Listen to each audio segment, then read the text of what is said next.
Hello everyone, welcome.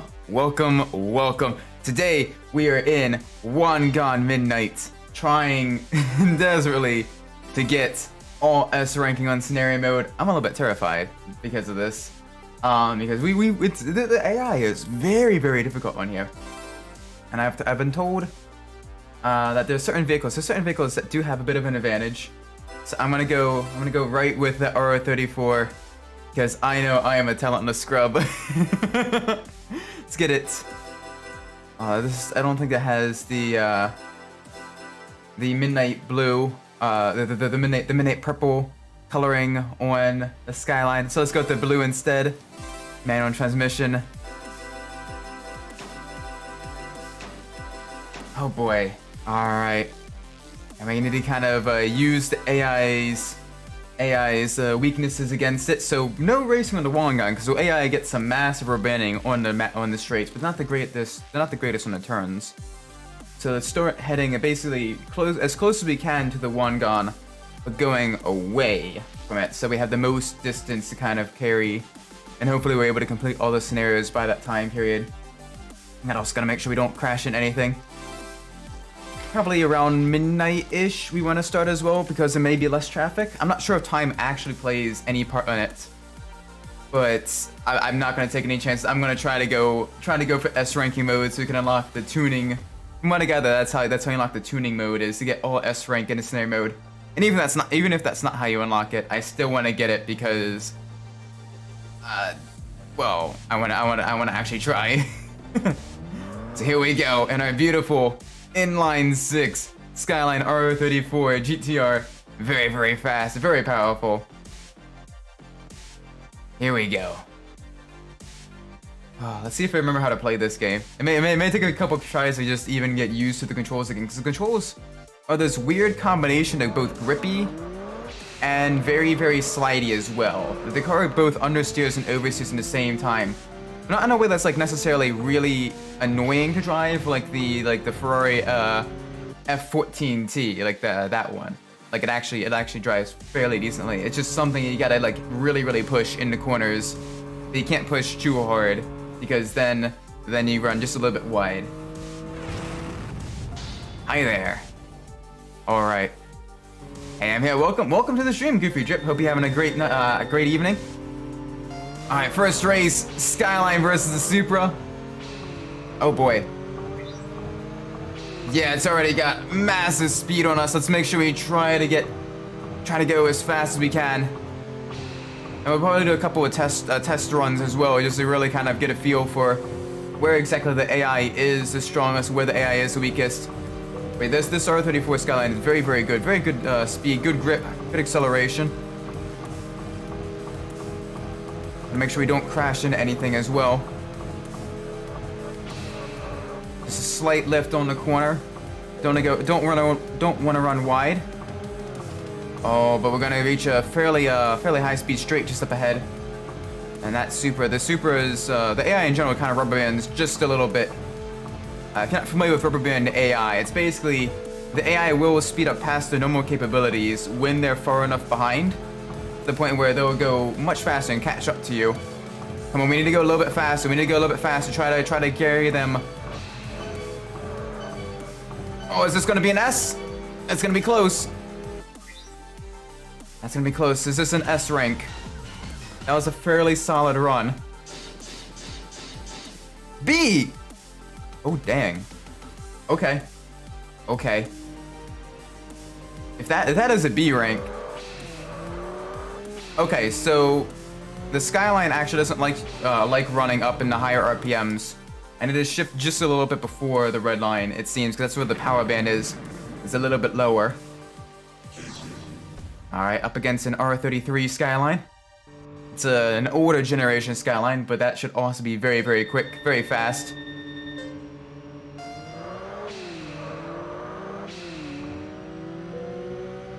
Yeah, we're getting a lot more acceleration here. So we should do this. We should definitely shift before the red line. Your favorite car is the R33? And it is very nice. Good acceleration, good speed. It's got the legendary RB series engine in it. Very nice. Definitely one of the more underrated Skylines. Very, very nice though. For me, I love all the Skylines. Oh gosh. Yeah, that's a bad one. That's bad. That's a mistake on my part. But my personal favorite, actually, I really like the R32 Skylines. Just from watching them in the Group A touring car races and everything, the sheer power and speed that they had against some of the rear-wheel drive Group A cars, it was really, really cool to watch. Yeah, this is definitely going to be not as great of a run, but we're learning more about the car. This is still very, very nice too. So just out of curiosity, what makes the R33 your favorite of the Skyline generations? And I know everyone's got a favorite. Everyone really, really likes the different types. Rank C, okay. Definitely need to go a lot faster.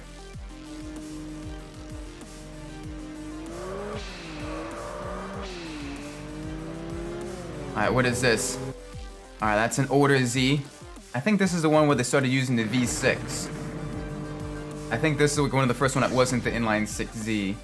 The Z31 chassis. Yeah, it even says on license plate V6 turbo. So this should be an interesting one to go up against. Definitely an older vehicle. This has some pretty good aerodynamics though, especially for the time. It had one of the lowest coefficient of drags of a lot of Japanese sports cars when it was first introduced. I think it was below, I managed to get below 0.3 for a coefficient of drag, which is very, very impressive, especially during that time period.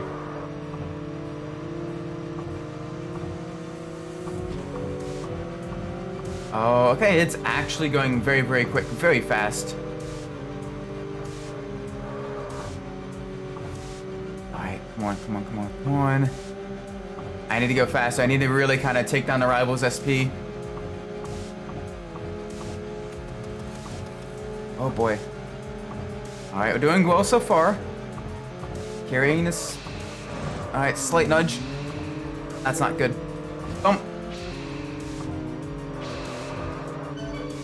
9, 8, 7, 6, 5, 4, 3, 2, 1. Okay. This is gonna be a little bit tricky. Getting all rank S. Not even then, that's a rank B. So we just need to really kind of figure out where exactly the right shift point is, so we can get the most acceleration out of a vehicle. I know it's just a little bit before the red line. The car doesn't like to really kind of be pushed to the red line. You lose a lot of power in the higher RPMs.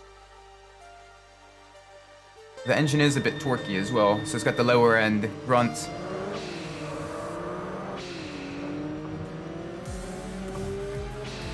Yeah, right around the 7,500 RPMs is probably right around like the perfect shift point.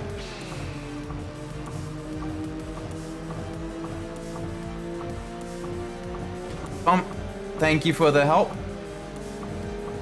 But you can kind of see, you can kind of hear the change in the RPM as they speed up as well. Like they really go fast. They go much faster as you get in front of them. Nope, that was bad. That was bad. Bump. Yep, keep bumping me. Bump. Oh, wow, the cars in this don't quite handle like cars, which does make it a little bit difficult. Bump. I'm trying to remember which side has the health pickup. Oh boy. Okay, come on. We need to go just a little bit faster. This is definitely not going well for us so far. Oh, they slow down massively for the turn. That's gonna be a loss. All right, the R33 is very fast. Oh my gosh. My word.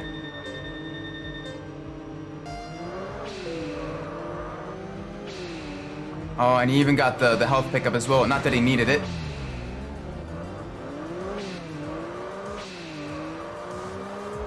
Oh, this is not going well for us. Okay, that's fine. This is mostly like a test run right now, kind of figuring out where the AI is strong, where the AI is weak. That R33 is very, very rapid as well.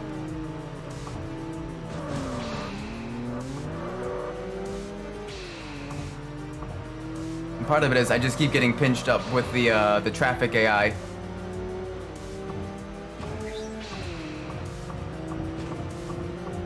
All right, block. Yep, bump.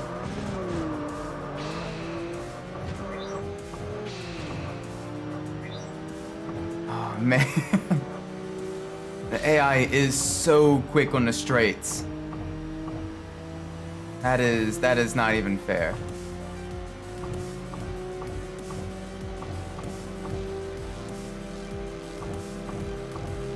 Yeah, this is definitely going to be a not great run. Maybe worth trying out the R33 next run. See if that does any better or any worse than the R34. I've heard that the R34 is definitely one of the vehicles potentially to use if you're going for an all S ranking run, as well as the Evo 7 and the FD3S RX7 as well are three good vehicles to use. No. Mean. Very mean. Yeah, I know.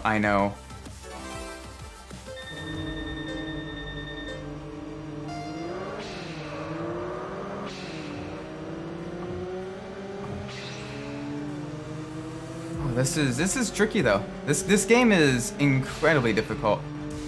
Getting an all S ranking run.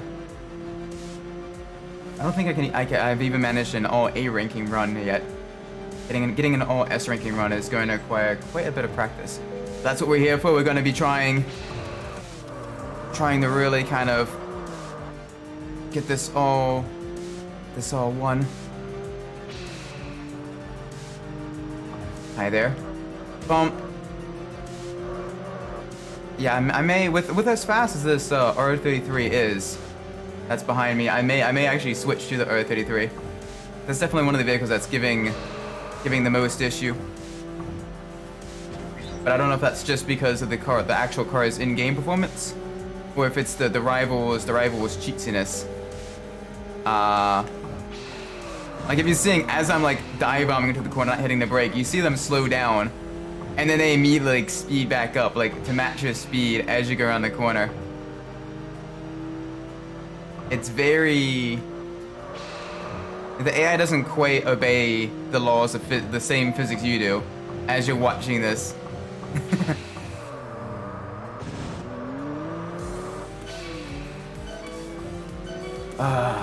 Gosh.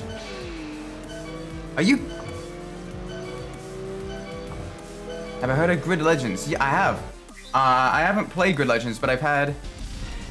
Bloody... But I have played some of the earlier grids. Like I've played the first two, and I've played Autosport as well. Not the biggest fan of Grid 2, but I really like the first one in Autosport. Both of those are really enjoyable to play. Because they felt a little bit more grounded, a little bit more. Yeah, this part is very difficult. Because the AI cheats so hard.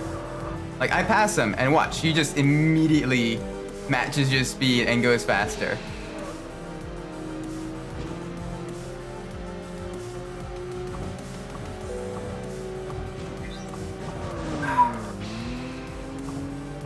And then they do that.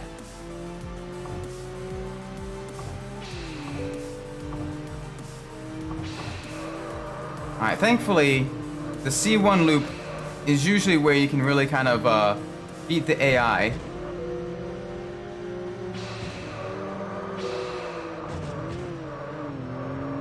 Normally. Yeah, it's literally Giga Rubber Band. Okay. Let's try something different, because that was going to be horrible regardless. Alright, AC scenario. I've also heard that we'll try the R30s, the R33. And I just hope, just pray. Let's do it in the Midnight Purple as well. And I just pray that the AI, you know, makes a few mistakes. Because otherwise, I don't know. Like, you go past them in a corner and you're like dive bombing as hard as you can go, like as fast as you go through the corner, even just slightly faster than you should go through the corner. And you watch them, you go past them, and you see them in the mirror, and they immediately like match be like that. Like they gain about 20 to 30 miles an hour in the blink of an eye. It's a little bit like, I don't mind Rubber Band. I can deal with Rubber Band. Like I've played multiple times through Need for Speed Underground, and I've enjoyed it. Even though the times when the AI like really rubber bands. But this, oh my word. I've not seen it this blatant in any other form of video game in my life.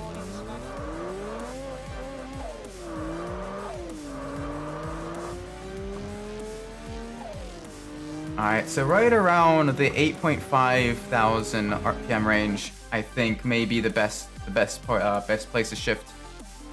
But I'm not too sure. We'll have to figure this out. Maybe the R33 is a little bit faster than the R34.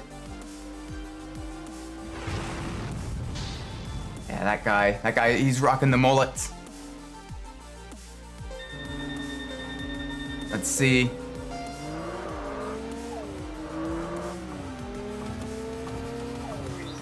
Why doesn't Gran Turismo 7 have the atmospheric grid legends and the fireworks in real life? So Gran Turismo 7, when they developed it, they kind of want to make it more like akin to like actual, as close as you can get to like actual motorsport. So they focus more so on things like the track gradually like getting wet and drying and stuff like that. Like they even work with like NASA for that, which one is really cool. They didn't really want to focus entirely on like, you know, a bunch of particle effects, a bunch of, you know, a bunch of other things like that, where they're just entirely focusing on, you know, the graphics and spectacle. They wanted in theory to make a game based around racing and sort of as close to sort of grounded motorsport as you can get. Whereas Grid Legends is definitely very arcadey. Oh, is this gonna be an S mode? Is this gonna be an S rank? This actually is turning out really good. You can take that corner full tilt. Nice. I didn't realize you can take that corner at full speed. What is S rank? What is S rank on that? Oh my gosh. I thought we were doing pretty good. I guess not. I guess we need to go even faster on that. Alright, the next one. Celsior? This is the Toyota sedan. Love the afro in him. Really cool. Cercior. You need 100. You needed perfect. Oh gosh. Okay.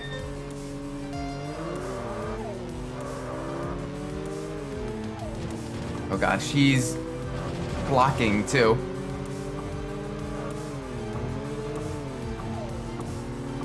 Alright, well we're gonna have to like really practice then. Because that's gonna be tricky. Oh, that was a bad way through the corner.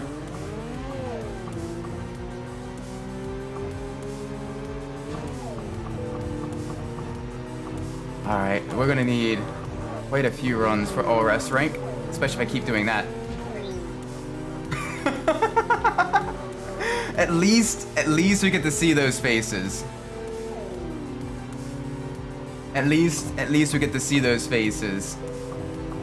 Some very awkward drawings. Yeah, this is definitely gonna be very not rank S. It's not gonna be cash money. I'm gonna at least try.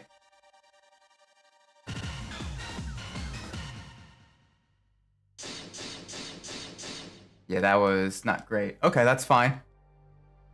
We just have to learn. Man, this is gonna be This is gonna be a tricky one. All right, up against the Z now. The Z's actually fairly quick.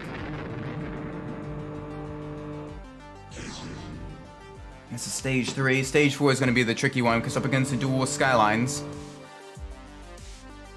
This one we should have a decent run. I'm thinking. Yeah, you already kind of had a little bit of issue.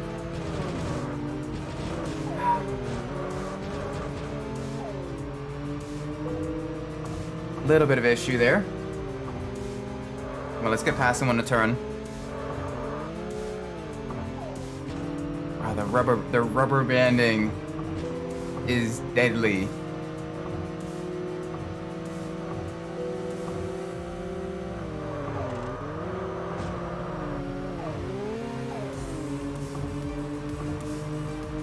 Yep, bump.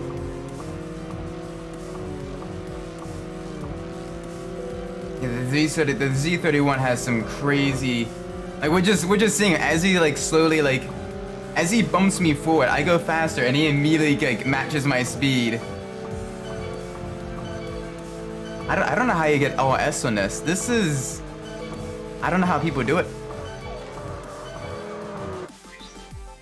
This is gonna be very, very tricky. Rank C. The R33s. Once you get past the R33s, it's not nearly as bad. Like once you get past these two stages, it gets easier. Ironically, like you do have the guy who looks like he's out of an 80s Miami cop drama with the aviators and hairstyle and the mustache and everything. But even then,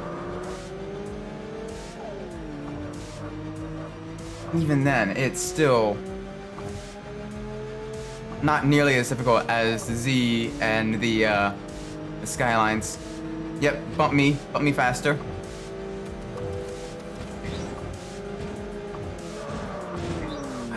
Okay. Come on, bump me faster. Or block me. He is blocking me. All right. Great.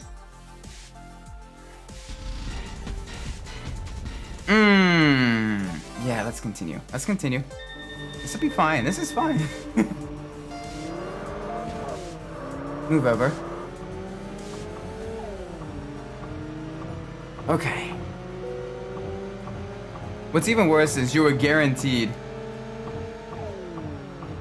And then stage 4, you basically need a lot of luck as well.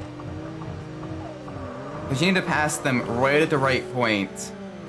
You basically need to time it right and get lucky with the timing.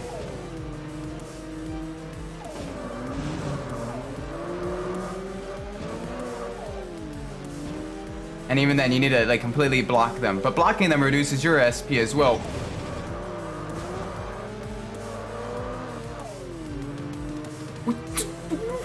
Did you see that?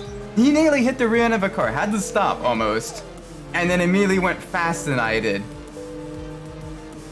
And recovered his.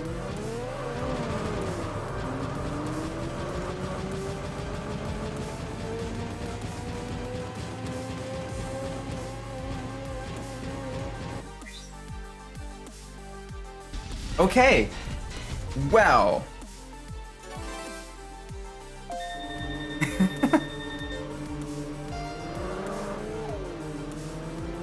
This has been difficult.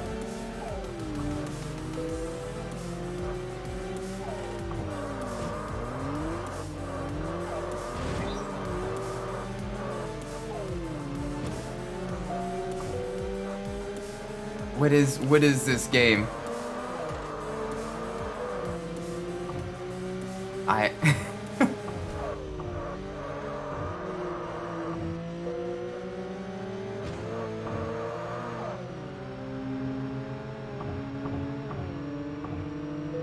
Okay. Well.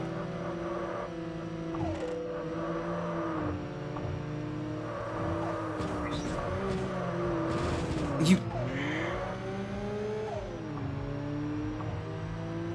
Okay, we got pushed into an SUV.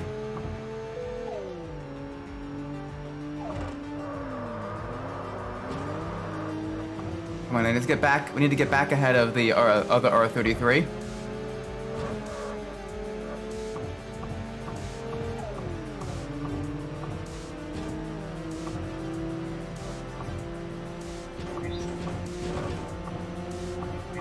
Can you not try running me off the road, please?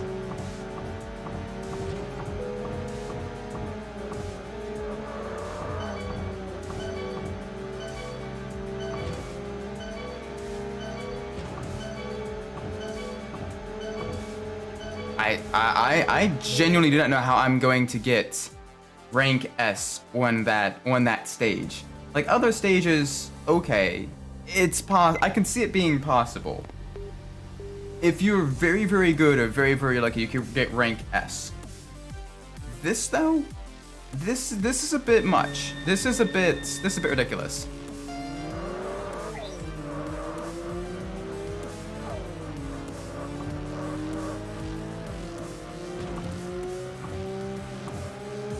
Alright, up against another R33. Alright, let's go wide here.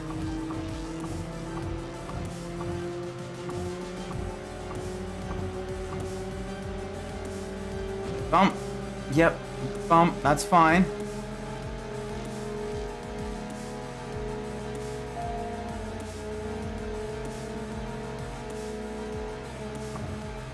Ooh, that was close. You almost just ran into that car there.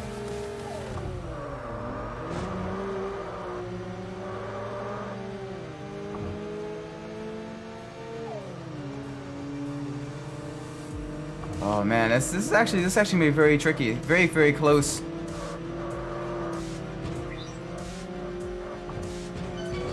No. Please, bugger off. 3, 2, 1. Okay. It's probably rank B. That one potentially could be a rank S if you get lucky at a certain spot. Like that one I can reasonably believe that you could do well on. But the stage 4, I've got no idea. Alright, another R33. Just rolling out all the R33s on the Tokyo Expressway. Everyone has an R33. If you don't have an R33, you're a nobody. Holy moly.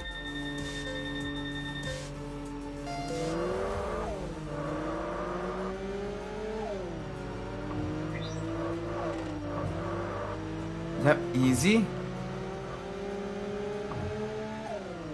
Bump.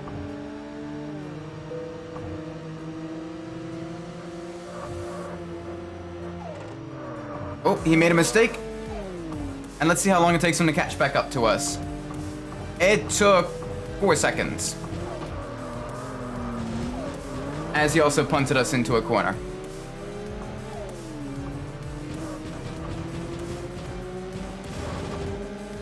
Great. Just great.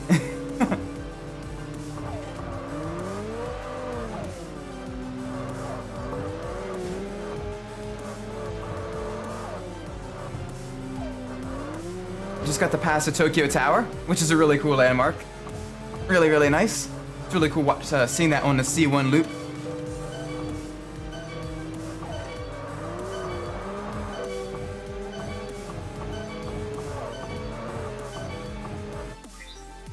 Oh, man.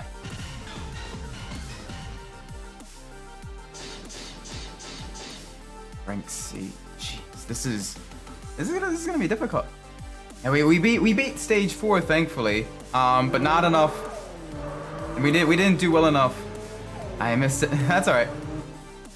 Up against another R33. So many R33s. Holy moly. So many R33s.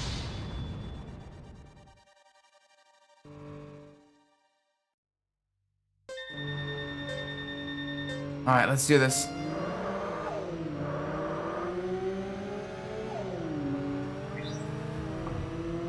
Yeah, he's got massive amounts of boost pressure is what he's saying. He's got a big turbo on that engine. Oh, please don't squeeze me. I don't like being squeezed by the AI. With the speed at which you can take these corners as well.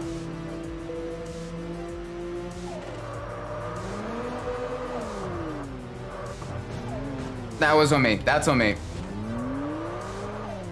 Yeah, the R33 is the fastest, or the RB36, RB26. Very fast car. We kind of crashed into a wall there. That's on me. I tried to hit the corner just a little bit too fast. Definitely did not work out well for us.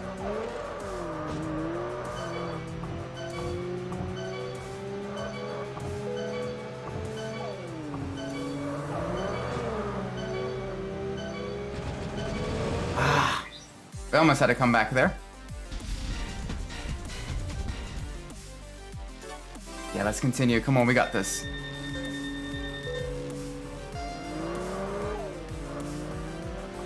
It is crazy how much faster the other R33 is though compared to our R33. It is a very fast car.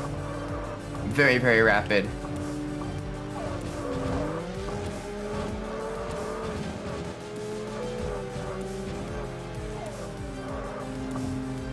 Okay, we're gonna be very quickly approaching the Wangan. We basically have one more chunk of the C1 loop to go through.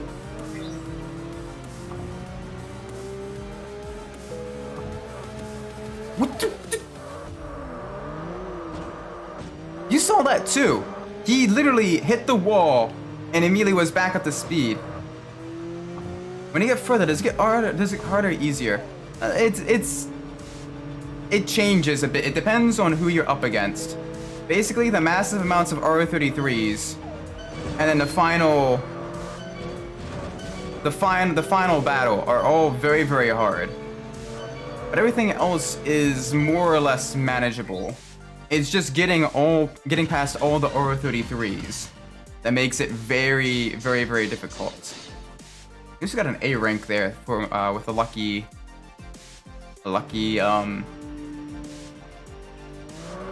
health pickup.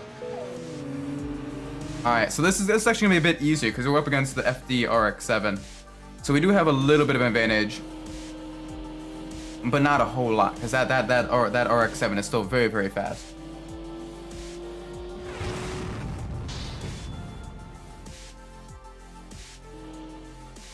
It also depends on where exactly you're racing as well. On the twistier sections, it's a bit easier to race well against the AI because the AI slow down a bit more for the corners than they need to.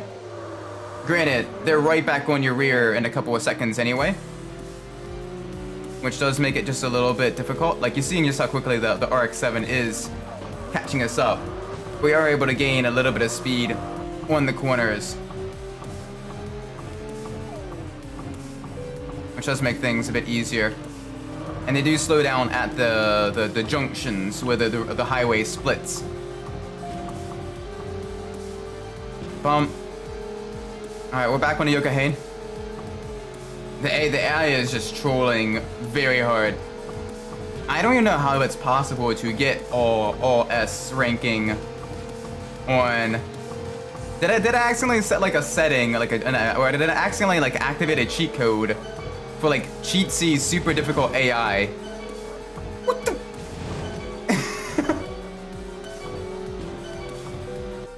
Like, did I accidentally like turn on the Terminator mode when I was fumbling around in the menus trying to get it to the trying to get it to the English text? Did I make a mistake? All right, we're up against the R32. This is the final, the semi-final battle. 32 is a little bit difficult. This is also against one of the main characters as well. And also apparently the only female on the highway.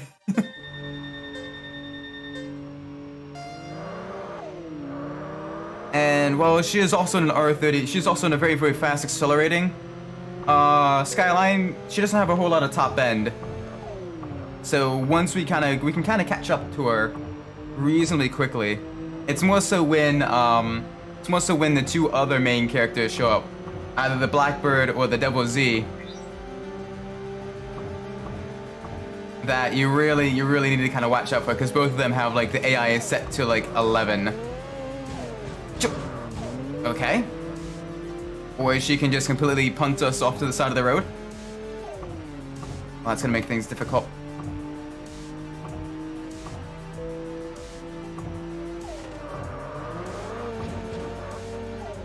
Yeah, like she hits a bus and she's already going like the same speed as we are. I'm not entirely sure I'm gonna be able to get all S rankings at the end of the night. I'm gonna try my damnedest to do that. But it is going to be tough. Yeah, she's got the mega acceleration. Oh, come on, don't be like that, game. Oh gosh, if it hit a wall, or she was just a little bit too far ahead, I am done for.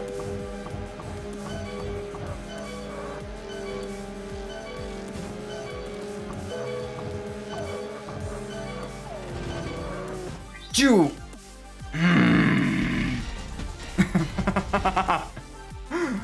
Okay. Wow. GG.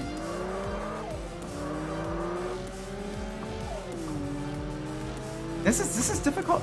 This is very challenging. Unless it's like some secret technique that I'm not familiar with, like some cornering technique or like some shifting technique that I'm just not. Okay, there we go. Now we're on to the final stage. When she's down to a certain amount of health. And it's going to be the Devil Z, the main character car. Oh boy. And here's the thing, I am not a stranger to the Genki games.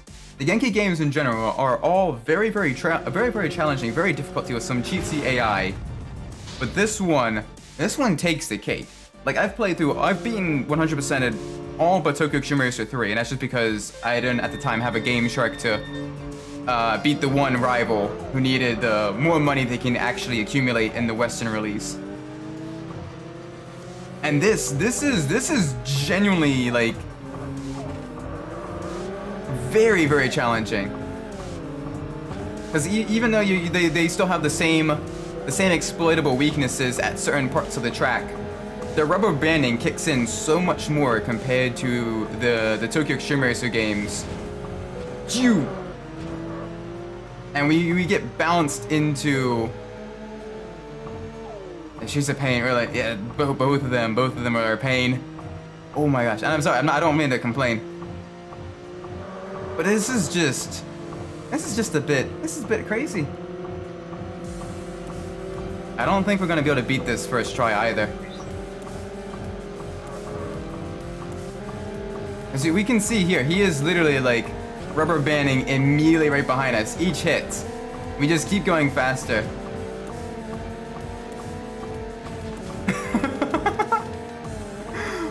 What is this?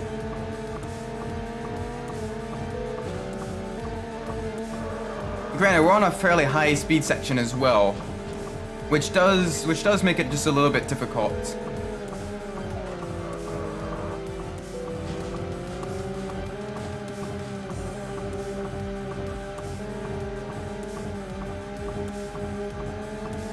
Like bump, and he's gonna immediately like gain more speed, bump. Gain more speed. Like we are going like well over 210 miles an hour right now. And it's just, no, he's just immediately catching us up every single time. They should rename it the Wangan Rubber Band. Something like that. This is.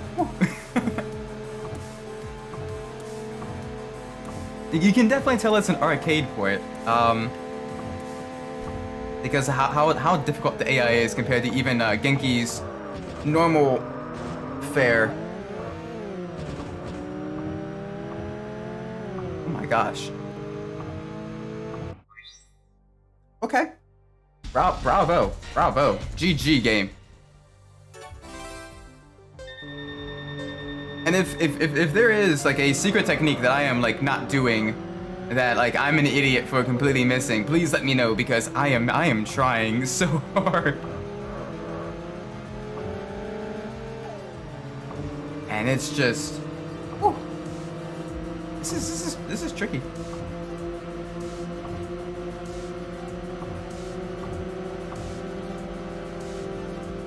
Alright, nice and easy, nice and easy.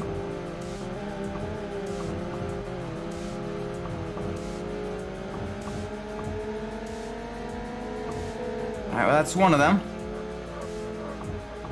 Alright, we're right by the Daikoku parking area, which is really cool. It's basically sort of like a Japanese street racing like holy ground, where they used to really kind of hold, or the Midnight Club used to meet up and do runs in the Wangan. Oh, so that counted as an S. We had so much lower hit points than normal. So I think we just need to like really get in front of the AI and like beat them into submission. Yeah, okay. I'm gonna use a fun little trick of emulation. Turbo mode. Get to skip the cutscene. Get to skip the end credits. Whee! Look how fast it's going. This is the speed of the AI.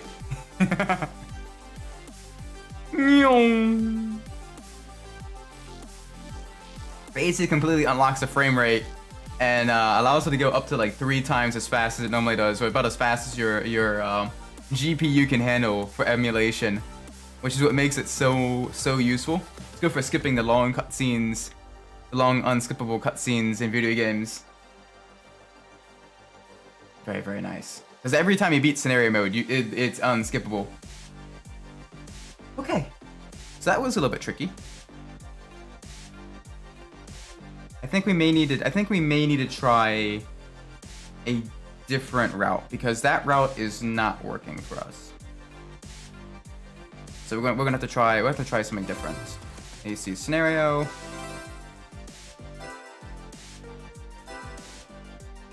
Let's go with the R34 again. Alright, and that's gonna go around Yokohama, Wangan. Let's not. That's gonna go around. Oh wait, that's gonna go around Shinkanjo, and then Wangan, I think. Yeah. So that might work as well. It's still gonna be tricky, but we at least have a shot with that.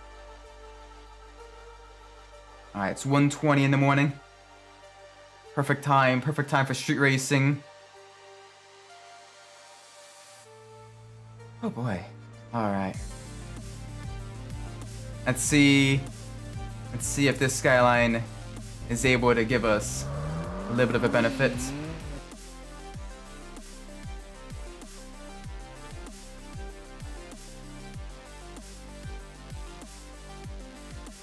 This is gonna be tough though. Very tough. We're just gonna have to see which one was things a little bit easier on us. Yeah, just past 7,500 RPMs is sort of like the ideal shift point for this, and we're up against the Toyota first as well, which should give us an easy first victory. Because unless you get blocked behind them, the Toyota, the Cercior, is definitely one of the more one of the slower vehicles you're up against. All right.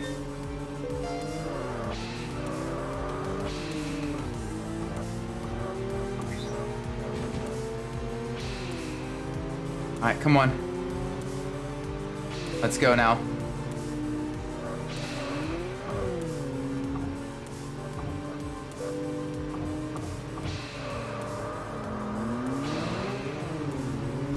Alright, he is gaining on us just a little bit. Instead we go just a little bit faster through that corner. We were a little bit slow through there.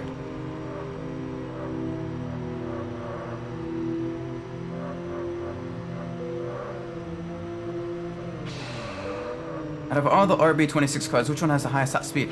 I've not tested that, but I imagine it's probably either the R33 or the R34.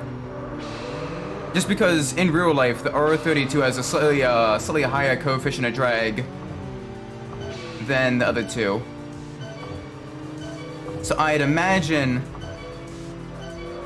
it's one of those two. Oh, sweet, we managed to get him completely out of SP. So this may be a rank S. We did a very, very good job there. Yes, okay, good. So we don't need 100% SP. We just need to really go as fast as possible. So we can pretty consistently get a rank S, or we at least have a good shot at getting a rank S against the Sorcerer. Now up against an FD. The FD is one of the faster vehicles in the game, and it is very, very nimble as well. But I imagine the R34 and the R33 are definitely the two of the quicker cars in the game. When I was previously playing the game, the R34 was definitely one of the vehicles on the list of vehicles, of recommended vehicles. That and the Evo 7 and the FD RX-7. But right now we did get a good launch, a good run against the RX-7.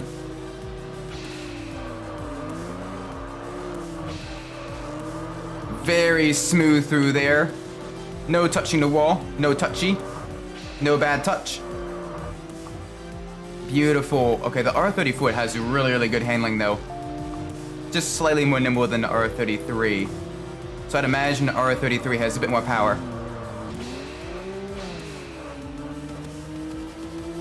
But I could be wrong.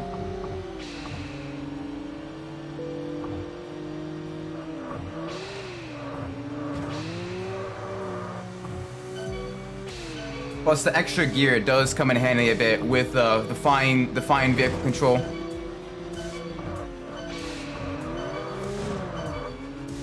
All right, good. We managed to get him all the way down as well. This should be either a rank A or a rank S.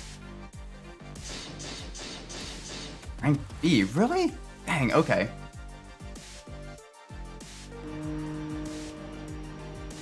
I wonder if instead of hitting the brakes, it's better just to use the gear shift to slow yourself down. An engine brake. I might try that through some of these corners. See if it's better. If it's better just to go down a gear and just keep the throttle mashed.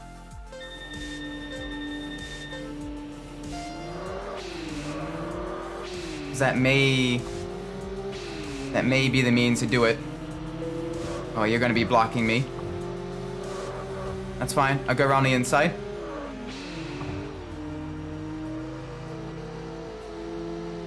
Okay, you can hear him rapidly approaching as well. His car is going so much faster than it actually can.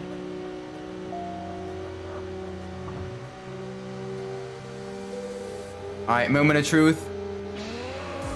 Okay, it doesn't work that way. I mean, it worked decently enough. We gain quite a bit of speed through there, so you almost kind of have to Hail Melon it.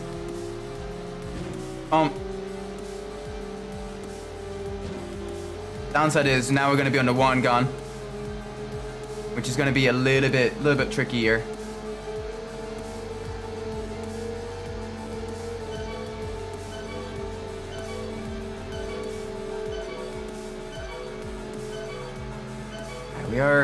We're right around 328 kilometers an hour, which is pretty good. Very nice. Rank B, still okay. So you don't 100% to get S rank. You just need to make sure you decrease their SP and have a higher SP in front. Yeah, I think your rank is partially determined by the rival's ending SP. How long it took to beat them, and how long you're on max throttle for. So I think it may be a good idea actually to do the downshift trick and do that to make sure you gain even more speed through the corners than trying to take it normally, like where you're braking and stuff. Because one, the cars themselves have very, very fast, very rapid turn-in, and quite a bit of grip. And on the other hand, the cars do the downshifting does cause a little bit of slowdown as well, but you can still maintain full throttle, which is nice.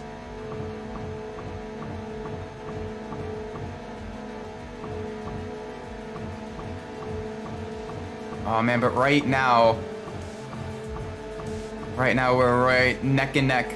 Thankfully with the rubber banding AI, it also doesn't let them get too far ahead either, which is good.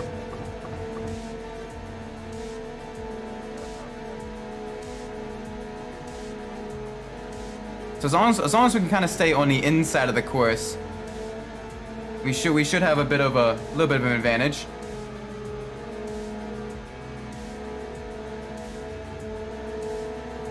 But even then, bump.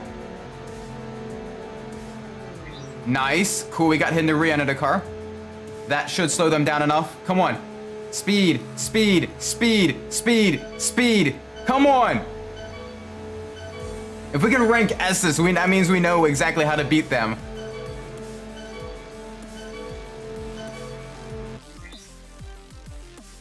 Maybe?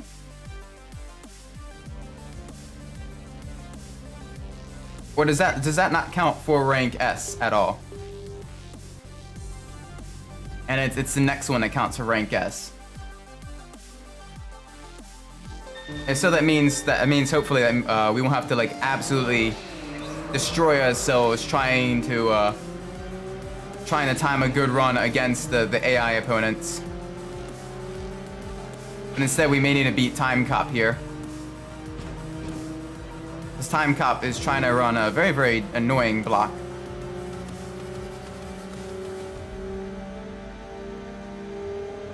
And Time Cop will try to rubber band to be faster than you, I think. Bump. Yeah, don't bump me, please.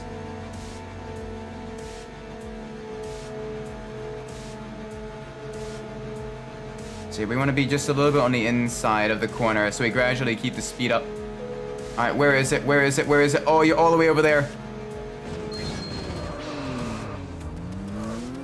That didn't work. That did not work. I was hoping we could grab that and then at least have 100% SP, but that didn't work. I am formulating a plan though, and I'm beginning to see how things come together. Yeah, because this is still stage 4, so we need to beat this guy and get rank S. The dual R33s, I don't believe they count towards or against rank S. I may be wrong, and if I am wrong, please correct me. Finding guides for the PS2 version that are in English, very, very difficult. Oh, you are blocking heavily. There we go, use a little bit of traffic. And now in a downhill section.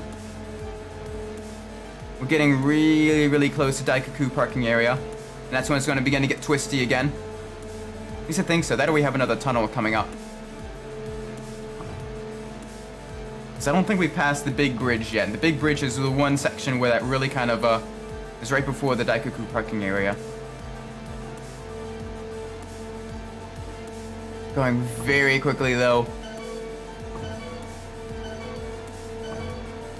6, 5, 4, 3, 2, 1. All right, let's see what ranking this was. We had a very, very good. We basically on the throttle the entire time.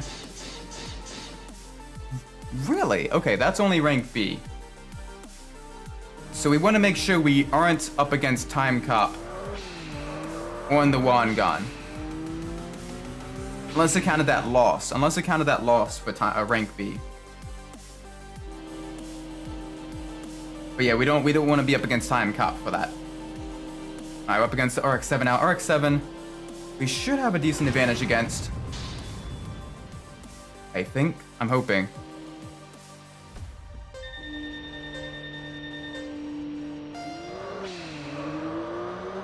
Yeah, I may want to get just a little bit more acceleration from the R34 than the R33. I think the R33 has a little bit higher top speed, but that doesn't matter too much when the AI rubber bands as much as it does. Not that this matters because he is launching ahead. Alright, here's the big bridge. Here's the big bridge before the parking area.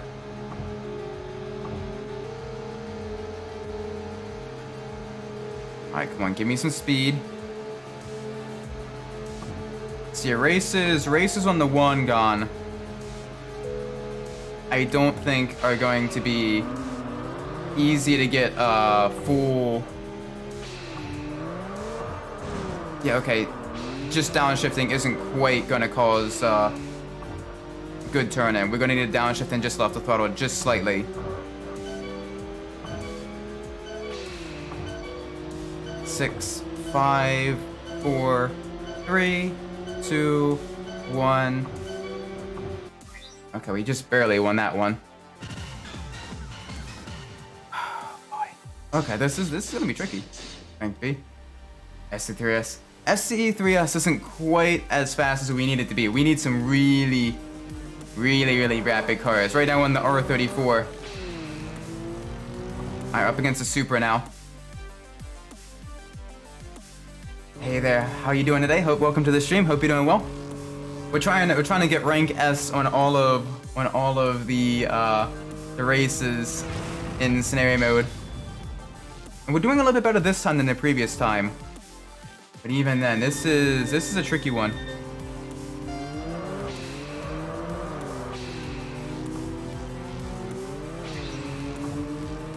All right, that's gonna cause just a little bit of loss in loss in health. And the R34 has got massive power. That Supra is also very quick. Thankfully, they're a little bit sluggish on the turns, which doesn't matter when they can just out-accelerate you on a straight. That's fine, as long as you can stay within striking distance.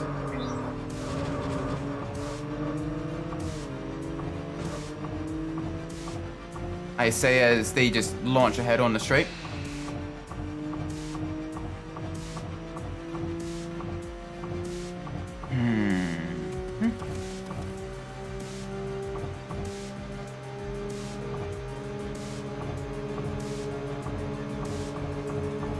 Alright, pass. This is gonna be a fairly low ranking one.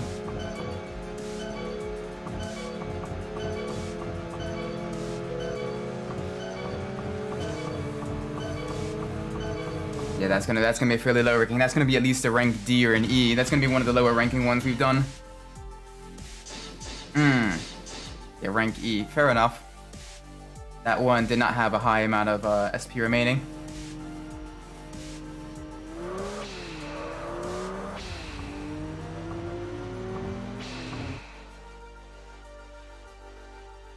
Oh wow, I just looked over at the poll. It's actually very tied. One person voted for the R32, one person voted for the R33, one person voted for the R34. Every generation of the three big generations of Skyline is getting some love. Nice. The Evo, yeah, the Evo 5 is also a fairly quick car.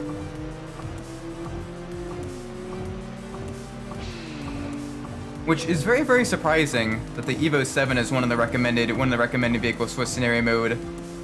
With you think with the lower displacement engine that it would have difficulty with acceleration. Initially, fourth stage. One of the people had the Evo 5. The Evo 5 is very popular in a lot of mountain pass racing. It's basically a street version of a rally car, which is super cool.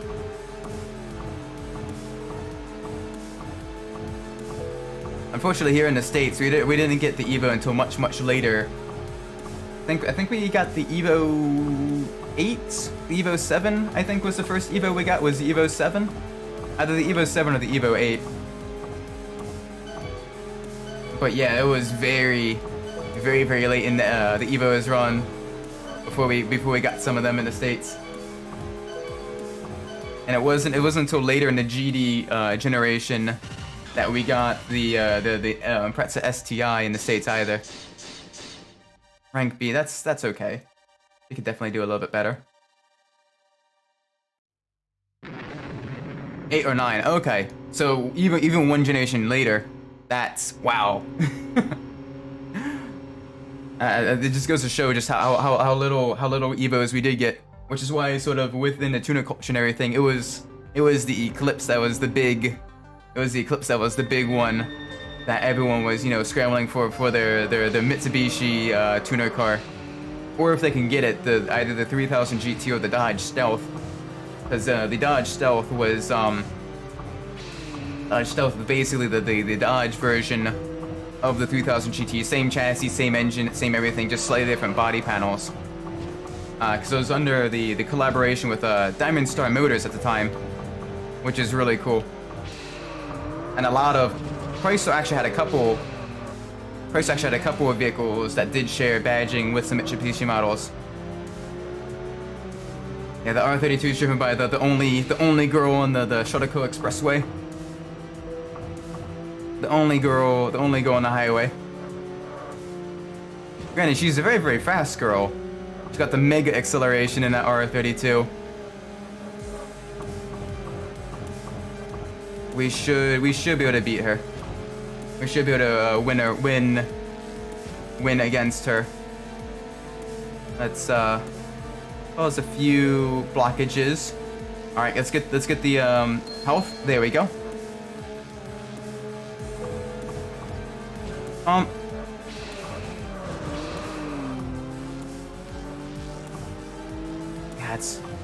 Come on, we need to go very, very quick now.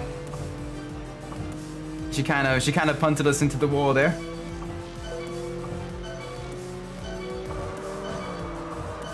Thankfully, we have a turn right before the end. Faster. I know. I'm trying. I'm going full throttle. Whew. Okay, so we did a little bit better this time around, but even then, we still had a rank E race as well with the Supra. Man.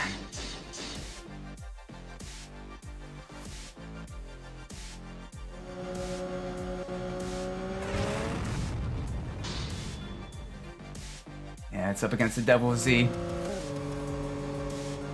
Akio. Alright. And they absolutely launch.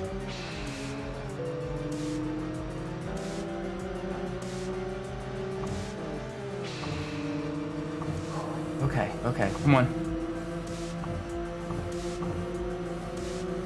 You need to go just a little bit faster. Don't block me. Do not block me. Oh, okay, they boxed me in just a little bit there. Alright, we're gonna need to get to one of the toll booths. Or one of the dividers, because that's where the next health pickup is. Hey there, Midnight Racer, good to see you. Welcome to the stream.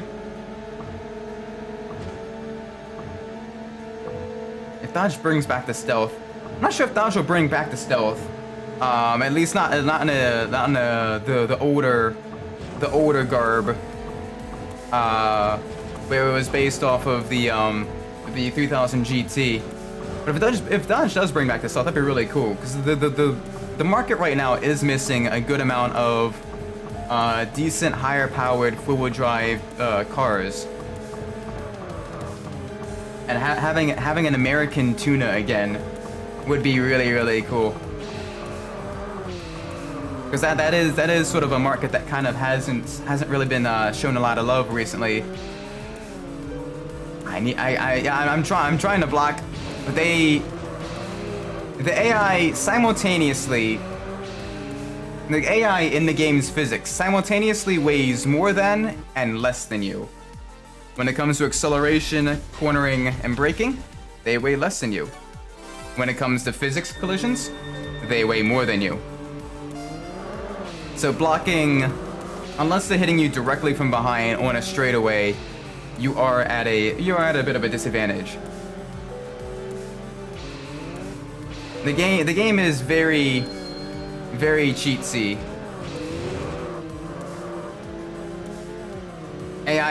AI has big brain. AI has big cheats. Oh, come on. Gotta go fast. Like Sonic. Bump. Down to third.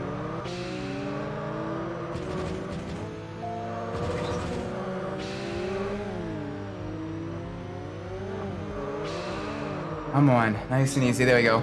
Thankfully the AI does slow down quite a bit when it comes to junctions and other sharper turns.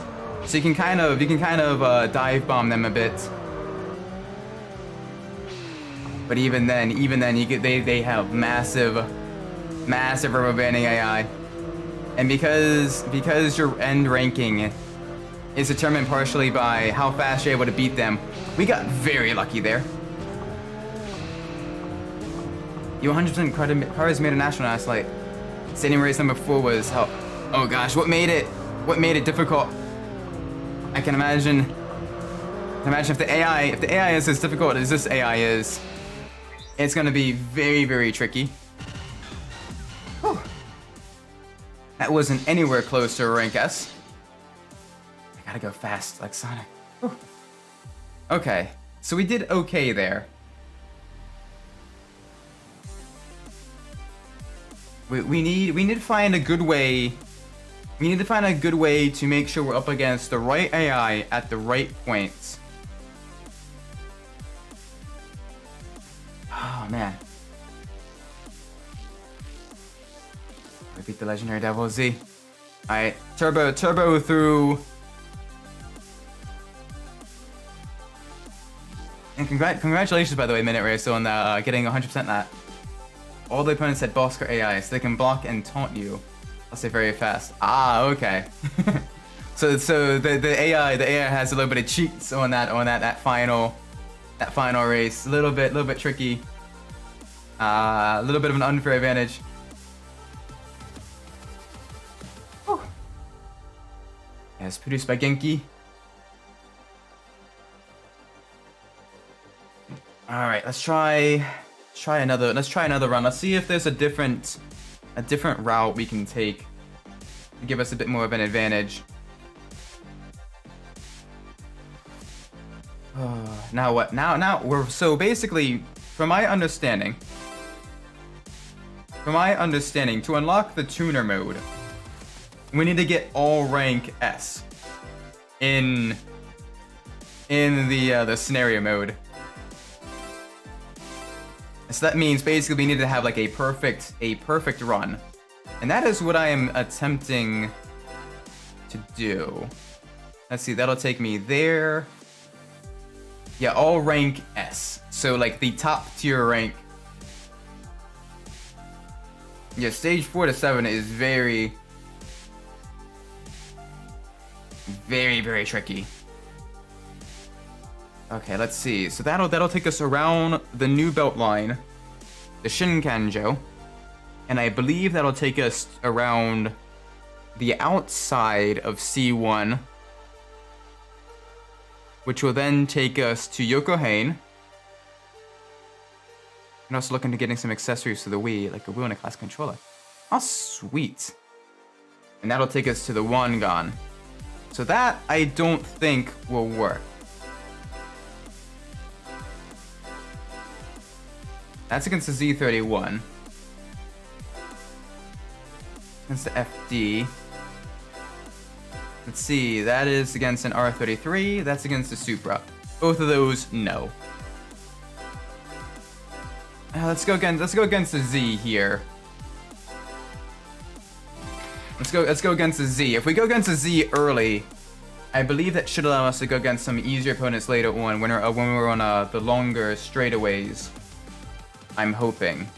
Because the Z itself doesn't have the best handling. The AI in general isn't that good on the corners. Also happy that Mario Kart Wii isn't very expensive. I might pick it up soon. Highly recommend it. Definitely one of my favorites.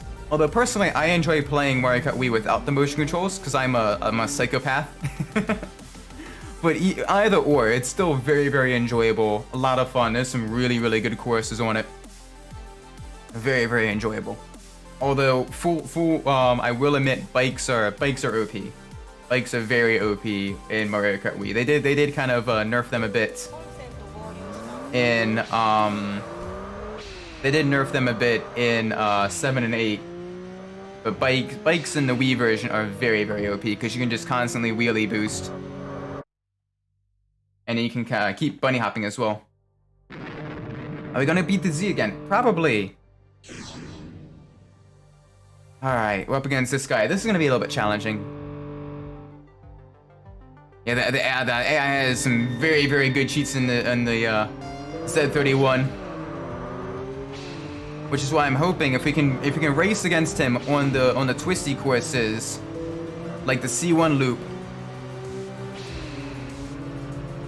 we should have a decent chance of winning because he did crash into the vehicle early on. Yeah, bikes are very OP as well in Mini Club LA and 3 as well, but more so in LA because you can put aggro on them.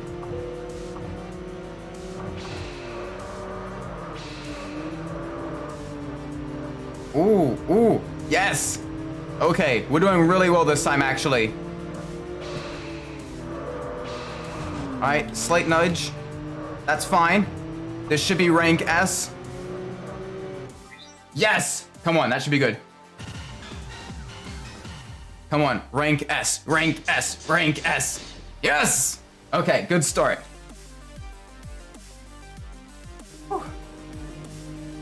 Yeah, the aggro bike meta in Midnight Club LA was during the heyday of online was very crazy. All right, next up against the FD3S. It does have some fairly good handling, but we should be able to outmaneuver the AI without too much issues.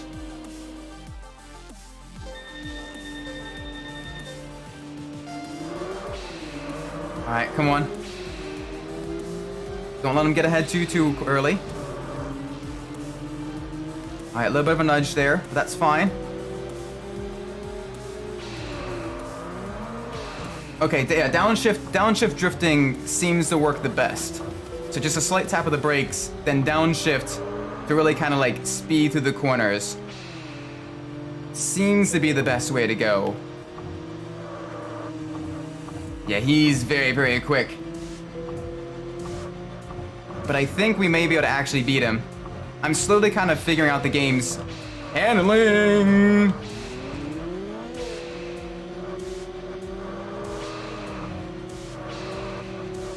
Oh boy. Okay. Easy. Alright. Okay, good. That should be rank S. That should be like the super chemistry. Like those things are fascinating. Okay, rank A. Okay, so we need to do a little bit better there. But we're learning. Alright, the Grizzlies beat the Mavericks tonight. I think the Grizzlies are playing without Jamorant. And they're with him. Oh! Still, I mean, if the team's doing well, that's still really good. Whew. I'm gonna go back to finish Midnight Club 2 and 3 in Midnight Club Los Angeles. Definitely in the near future. There's a lot of games I want to play. But I definitely want to begin playing Midnight Club 2 sometime in the near future. Whoa, what was that speed? Excuse me.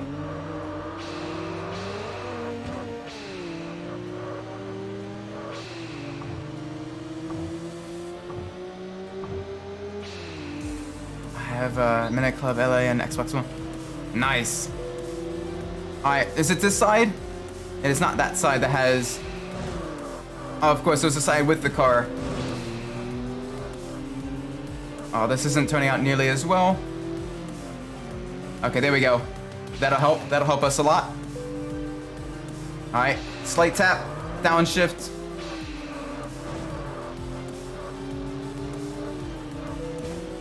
Alright, not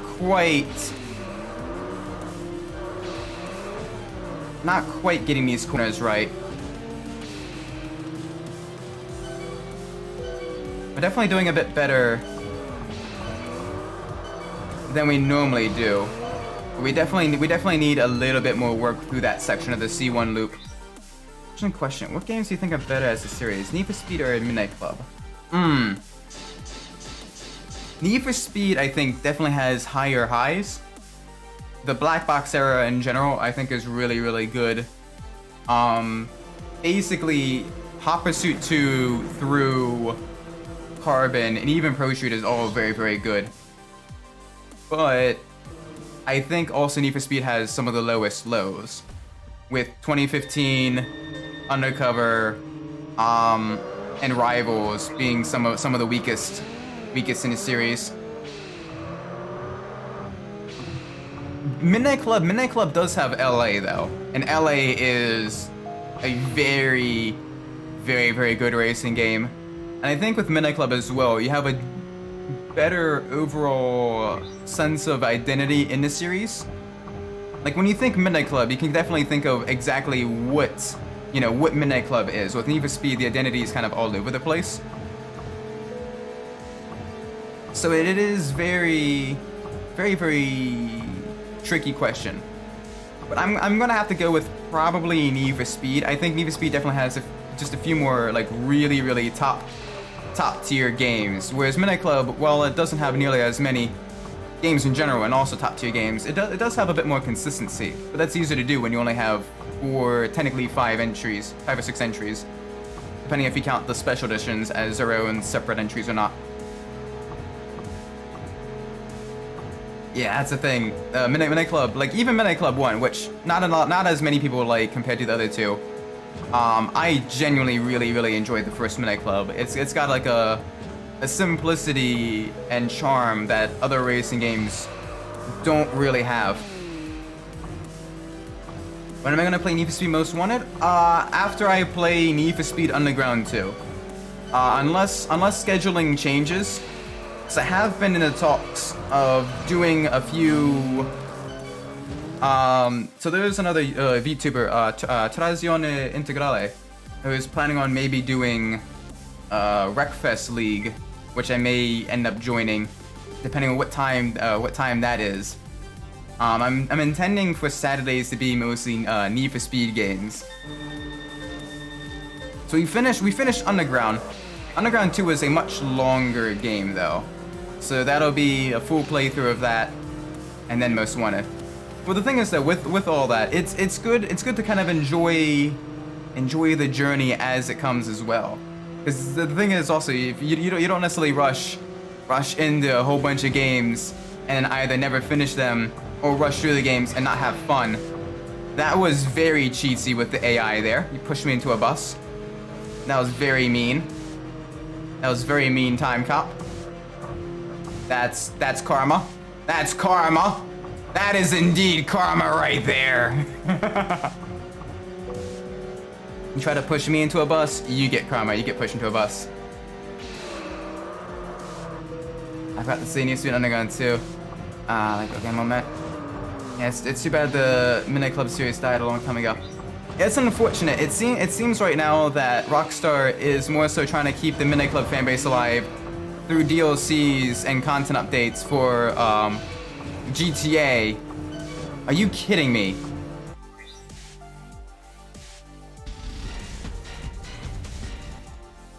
I didn't like Midnight Club Street Racing the first time you played it, but when you replayed it, you really liked it. Yeah, it definitely has a charm that really grows on you. And I actually, well, in terms of content, it definitely is the weakest of the main 4. I enjoy replaying that the most, so I feel like that one has the least cheatsy AI, and the more, it's definitely really fun to kind of go back and see just how quickly you can beat it as well.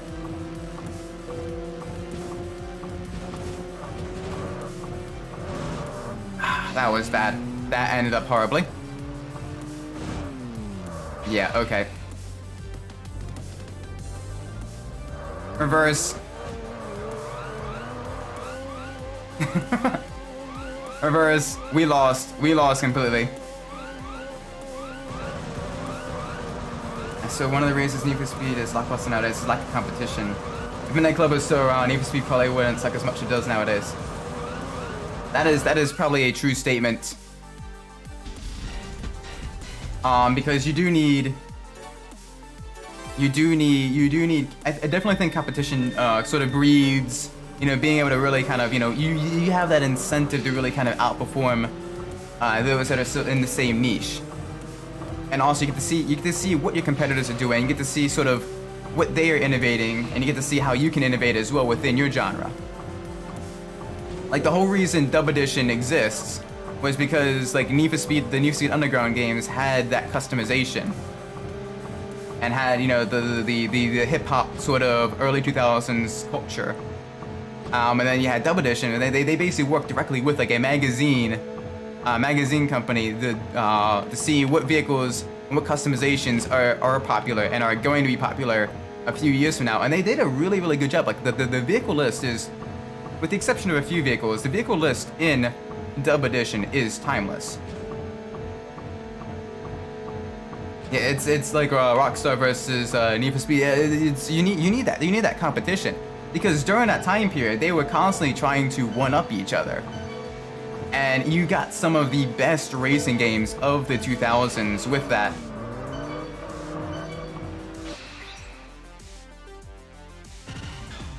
Yeah, it's kind of same. Newer racing games don't have a lot of competitive racers. Outside of the sim racing market, the sim racing market is still doing very, very well, and is actually probably the best it's ever been, with the sheer amount of availability of different racing sims out there. Everything from a Corsa Competizione to iRacing. Like this is probably one of the best times to get into sim racing. But even then, it is still, you know, in terms of arcade racers, it is much more lackluster. But I am hoping, with the creation of with the addition of the new test drive, as well as the crew Motor Nation, I think, the one that's set in Hawaii,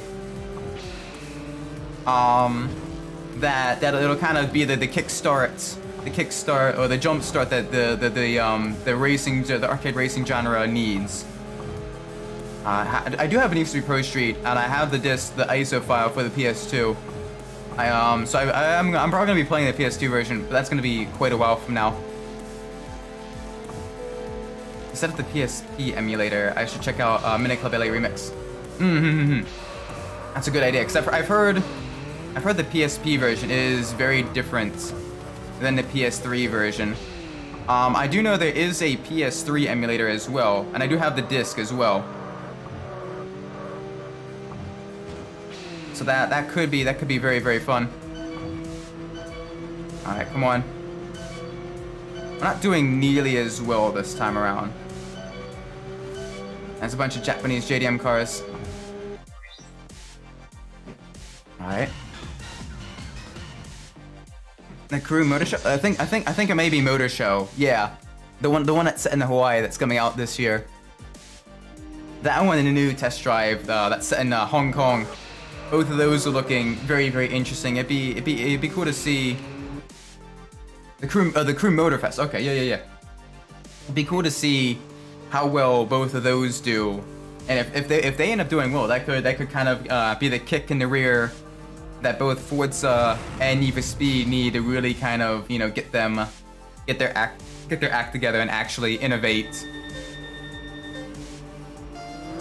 Yeah, Hong Kong is really, really cool. I have really enjoyed racing on the track in Gran Turismo 4 as well, the Hong Kong street circuit, with all the neon lights and going past right by the waterfront as well. It's a very, very tricky circuit, especially in some of the faster race cars, because it's got a lot of tight corners, but it is so much fun.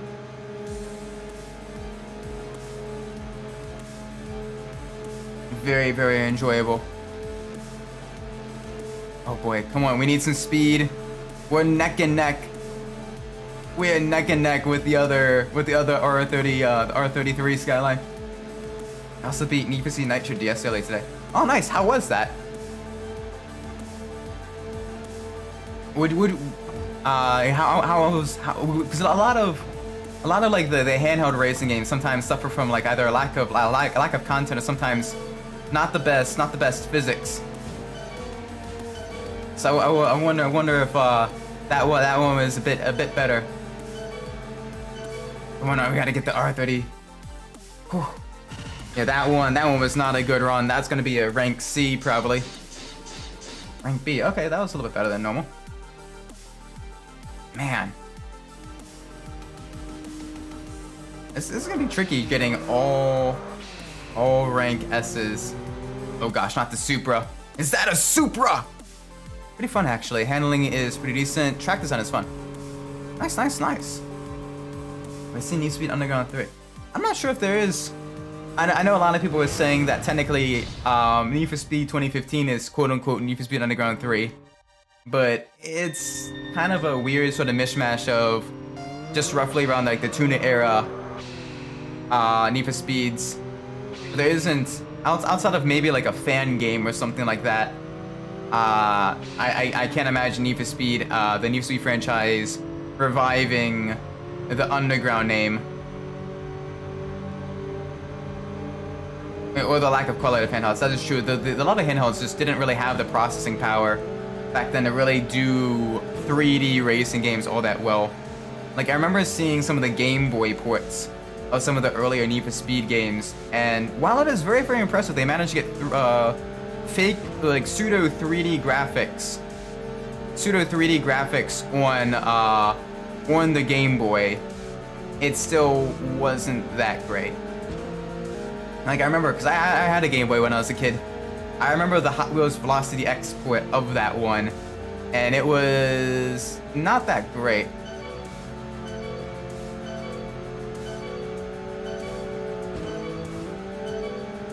Need for Speed Underground 2 on Game Boy Advance actually goes hard. Does it really? That's cool. I mean, it is very, very impressive that they're able to transfer the concept to a Game Boy, which doesn't really have a whole lot of processing power for graphics or sound or anything like that. Like, the Game Boy is a super, super simplistic console. It's very, very, very, very, bare bones in terms of, computing power. Man, it was very, very impressive for its time, but by today's standards, even a flip phone has more processing power than a Game Boy Advance, or even a standard Game Boy. Faster racing game on a system fast me. Nice. Granted, for the Game Boy system in general, having a good racing game on it was difficult enough that probably isn't too many to beat for the Game Boy Advance, or for any of the Game Boys. Alright, come on, we need to get around her. Bump. It's actually better than Mario Kart Super Circuit. Really? Okay, I actually enjoyed Mario Kart Super Circuit a bit on the Game Boy. So that to hear that Need for Speed Underground 2 on the Game Boy beat that out, that's impressive. GG to the developers who were tasked with porting it to the Game Boy. Oh, she is so quick. Come on, please crash. Please crash.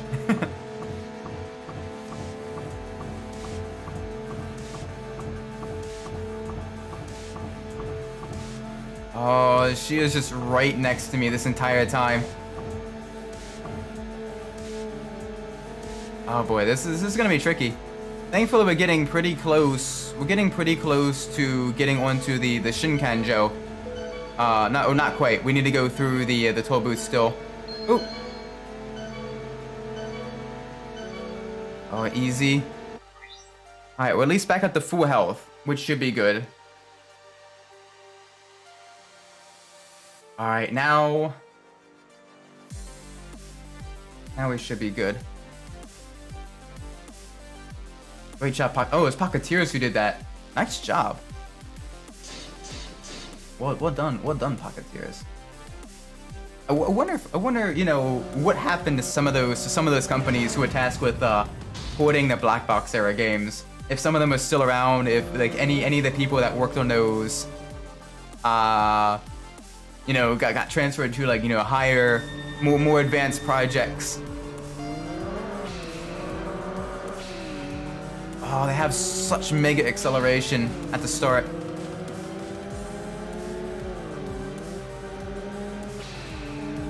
Alright, go on the inside. Take a shorter line through here.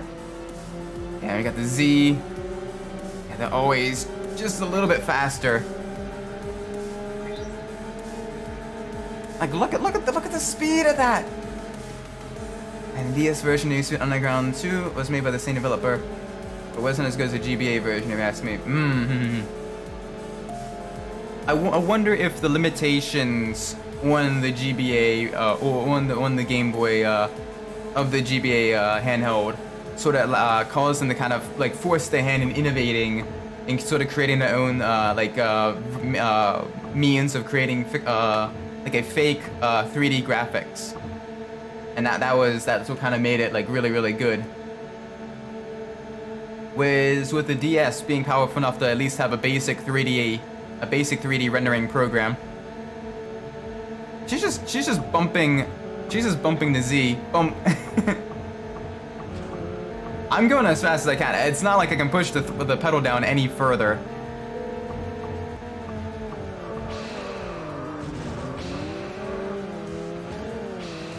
Faster. I am trying to go faster. Oh.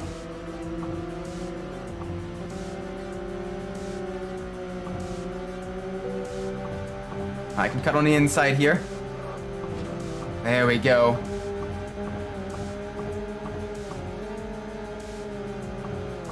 There we go. That's a good hit. Full speed now. Let's take him down.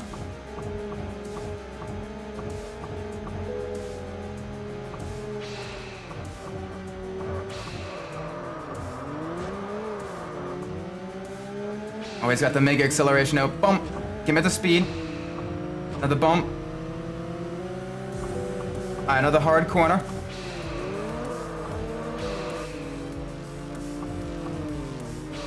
There we go. Get around him. Bump. New Carbon Own the City on DS was pretty good. I've not played that one, but I've heard Own the City, the storyline on that is absolutely wild compared to the storyline in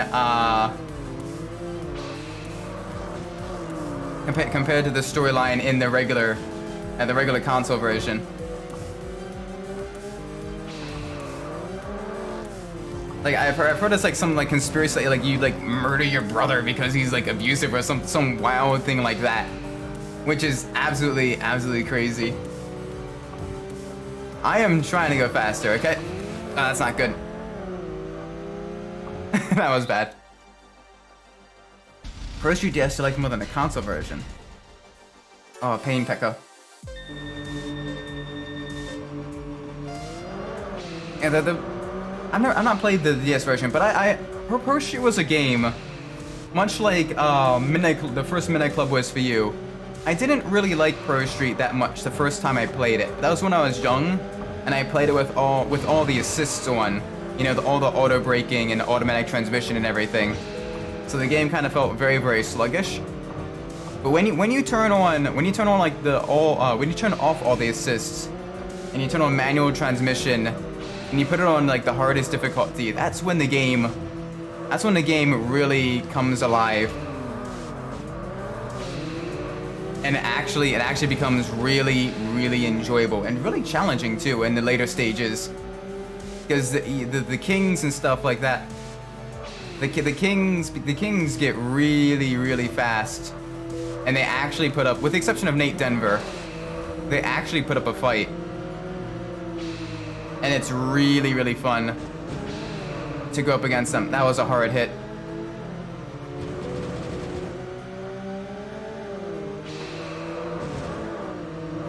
Oh, come on. Really?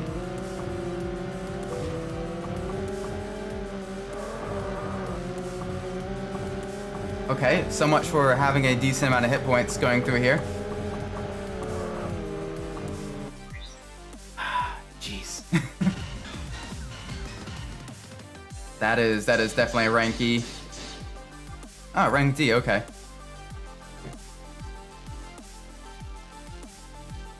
Jeez. Alright, that final battle is going to be tricky.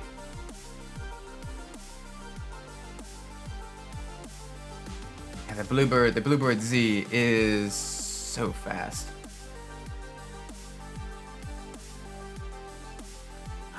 I genuinely don't know how to do this.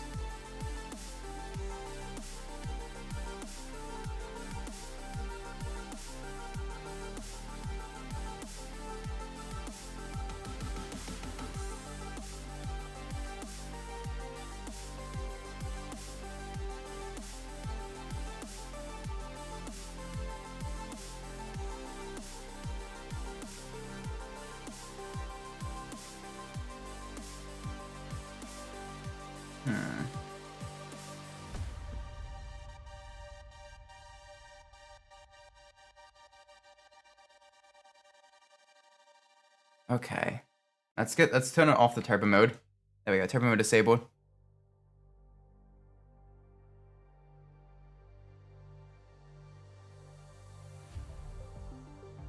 Have I ever played a game you love so much that even though you got it digitally, you bought a physical copy? Yes, but the other way around, technically. I think to be precise on where the AI is going. It's, you have to kind of figure out where exactly the AI is going to really be very, very fast at. I want to try the Evo 7, see if that one gives me a bit more of an advantage. But for me, the game I bought twice was Wreckfest. Wreckfest on the, so I got it when it was one of the free games on PlayStation Plus. And I enjoyed it so much, I actually just recently purchased it on the PC version, and it is really, really fun. I definitely really like Wreckfest. If you enjoy the older flat out games, it is a lot of fun. Okay, hang on a second. That's an FC, and that's a BNR34. I'm gonna have to get a seat seconds tomorrow. I experienced that as Midnight Club 3. Yeah, that one is a very solid one as well. I gotta sleep, go to school. Best of luck at school. Hope you have a great day. If you have any tests, quizzes, what have you, may you do well on them. And I hope to see you tomorrow. Until then, I hope you have a great night, alright? The Evo is one of the cars made for this? Alright, cool. I beat him as the FC3S. I'm not sure if the FC3S has enough power or acceleration to really give us the speed we need to take him in. Hope you enjoyed the stream. And yeah, I don't think the FC3S has enough acceleration to really kind of do well on the scenario mode.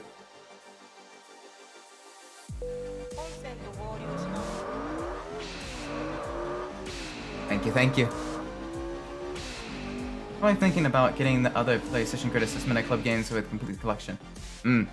Definitely recommend it. I mean, I'm a big Midnight Club fan. I especially like the first one. Really, really nice. But all of the PS2 Midnight Club games are really, really enjoyable and all have their own unique charm. The AI is so picky with the speed. Okay.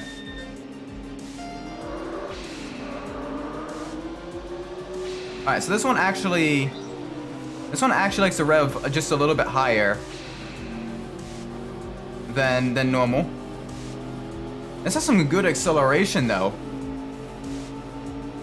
This actually has some very solid acceleration. Up until about 5th gear. 5th gear kind of slows down a bit. But in the lower gears, it's still really, really good. The AI in general is always going to cheese me no matter what car I'm driving. But I'm hoping at least that this will be good enough that we're able to kind of really take the AI down. Come on, give me a bit more. We need to cut as much distance from us to the AI as possible, so we can keep the big lead. Come on. Get them down. Lower hit points. Alright, let's see if this is an S rank. If it's even possible to get an S rank on the, Are you kidding me? Okay. So S rank isn't quite possible on the Wangan itself.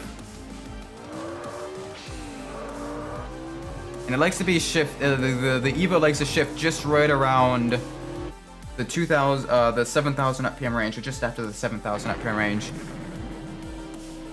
So if I do that and display them, it will show all the Midnight Club cover guys as the greatest hits versions of 3 LA on PSP. Didn't change the cover as compared to the console version. Oh, I didn't know that. The greatest hits cover cars in general are just really, really cool looking. Very, very nice.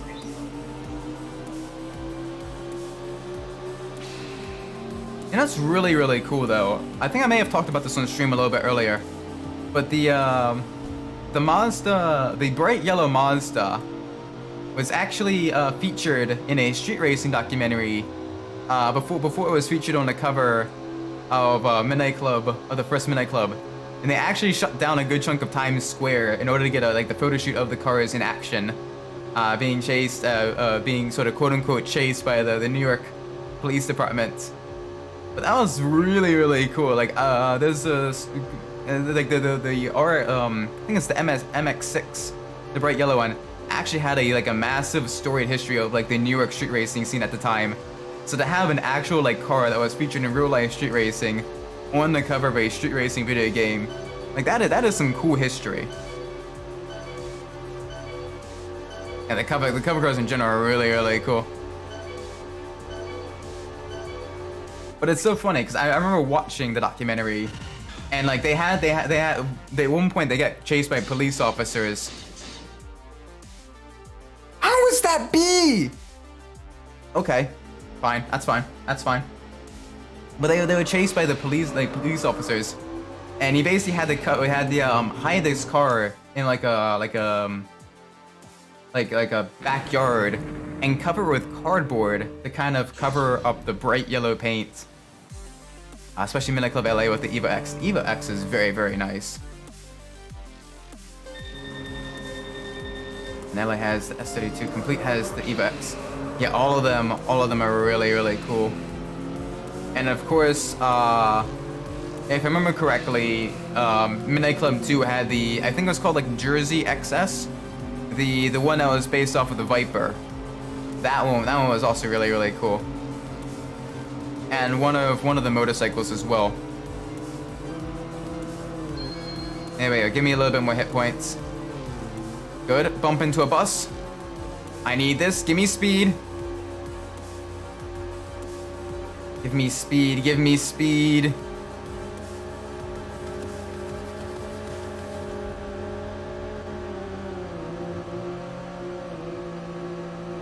Come on. Midnight Club 2's cover was the Psycho XS, the modified Supra. Right, wasn't that one the one that was owned by Kenichi, the one Yakuza member? That Gina had like a debt to. I think that was it. Yeah, I think there's that car. That one was a really cool car. I think that was the vehicle I used to beat Sabo in the final race. Yeah, Kenichi. Whoa! Whoa! Whoa! Whoa! Whoa! Whoa! Whoa! Whoa!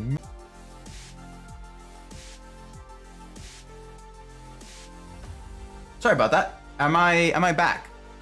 I lost internet connection just for a split second there. I am sorry about that. Am I good now?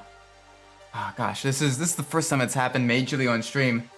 Internet is deciding to have major issues. Okay, good. Thank you. Sorry about that.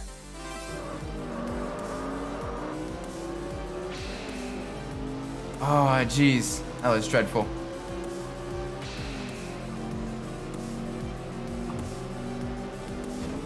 I'm not sure what my ISP is doing, but they're being uncharacteristically bad today.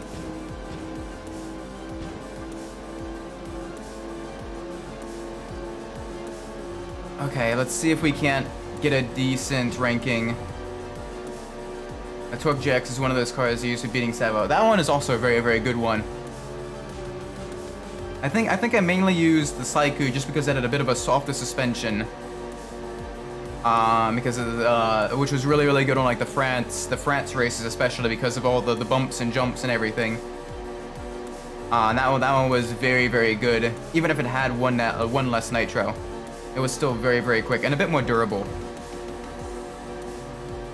But regardless, Savo was so difficult to beat. It took me like 2 hours, 2 or 3 hours alone just to beat his Paris races. That one, that's one of the things that is kind of keeping me from going back to Midnight Club 2, is because that one is always difficult to beat straight up without doing like any cheats against the AI.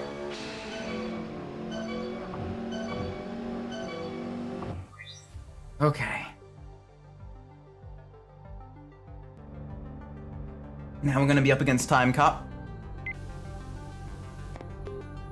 Yep, CCR Japan. Alright, come on, here we go. We're up against a guy who looks, I mean, look at that face. Look at the velocity. Who owned the velocity again? I'm trying to remember that one. Was that one of the Paris racers? I don't fully remember all of the vehicles. Savo. Yeah, the S7 lookalike. That is a very, very tricky car to beat, because it had pretty much good stats that were good all across the board. And even had half-decent durability for a vehicle as light as it was. Safaru's third race, if you know, it was quite easy for me. His fourth race, on the other hand, was quite hell. Whatever one was the one that requires you to jump over the river in France multiple times to go the fastest, was always the most difficult for me. That one used to always give me hell, because if you don't get the jumps exactly right, can you really? Wow. But yeah, if you don't get the jumps exactly right, you will end up in the water. Like, you need to get it picture perfect. And that was very cheatsy there, Mr. Time Cop.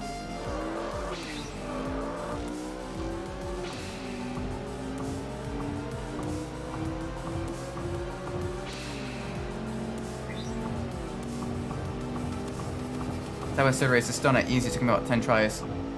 Yeah, but both, like, the LA races weren't too bad, and the Tokyo races themselves were a little bit annoying, but not too difficult. But the French races, Savo's Paris races, were the most difficult. Yeah, they jump. You need lots of speed in Midnight Club 2. So much speed. But you also need, like, the right angle as well.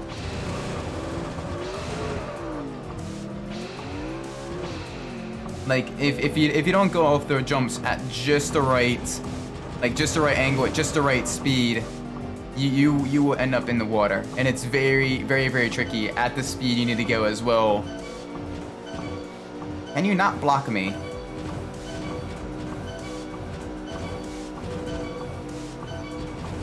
Oh, there we go. Just barely.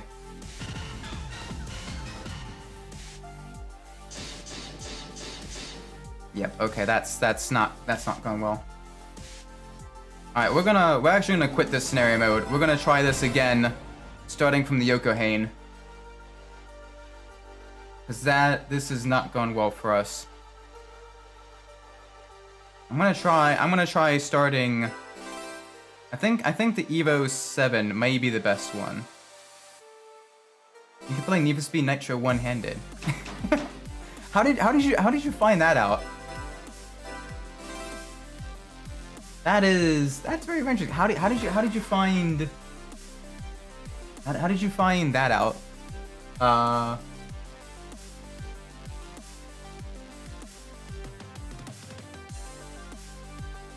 boy. That's pretty cool. Yeah, that is really cool. But, like, I'm not, like, most racing games, even if it's fairly easy, the first game cutscene tells you directly. Oh, interesting. Cool. That's very cool.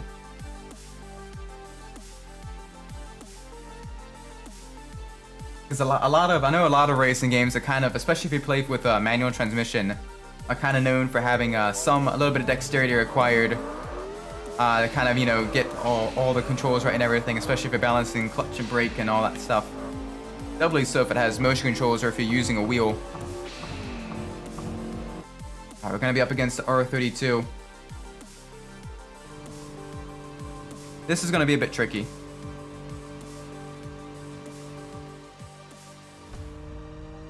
Even has an animation of a guy with the Wii remote in one hand and a drink in absolute Giga Chad. Playing Need for Speed Nitro one-handed. He's got a nice cold beverage of choice in the other hand. He's relaxing. He's casually winning races.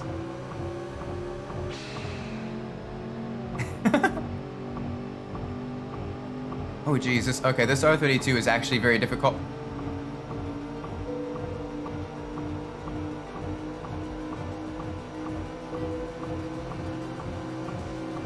Alright, there we go, up into the lead now. Thankfully, he doesn't have a whole lot of top speed. So as long as we can keep the speed going around the corners, we should be good enough to maybe get him down all the way to 0. The turn, you have to twist the Wii remote to the desired side. Oh, okay. Almost like a steering wheel. Like with the Mario Kart Wii motion controls. Interesting.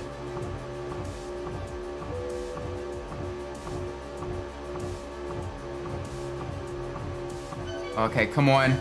Come on. Full speed. Here we do it. Come on, rank S. Okay, rank A. That's fine enough, I guess. Let's see if we can at least get all rank A. If we can consistently get all rank A, that will at least be a good start. And then we just need to get lucky with the AI, with what comes next.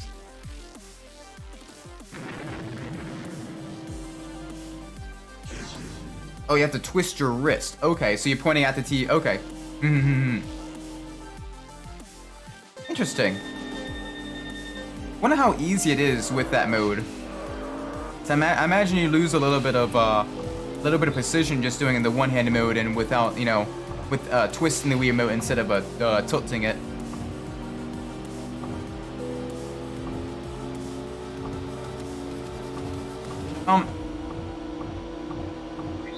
Come on, give me some speed.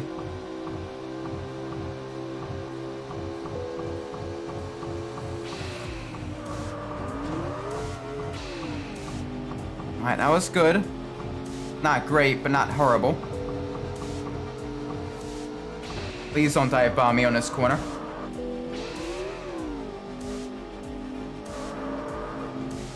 Alright, we have a shot. We actually have a shot. He is rapidly gaining on us though, but we do have a couple more corners. So if we can make sure we stay far enough ahead of him, we may actually be able to get an S or an A rank. Especially if we can get to the toll booth. Okay, never mind. Good. S rank. That should be good enough for S rank. Yes, okay, good. Good start.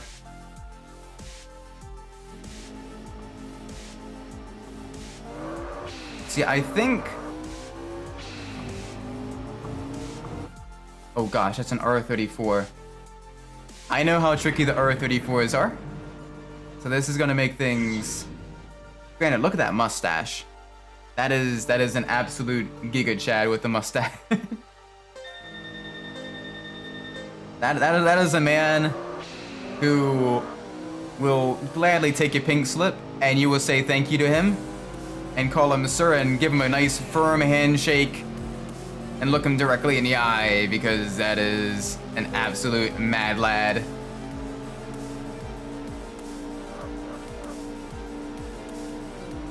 Thankfully, I managed to gain a little bit of speed.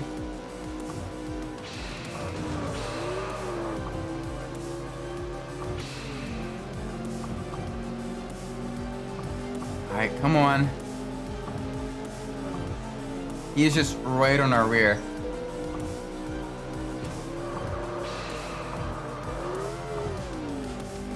Alright, we managed to save it. Bump.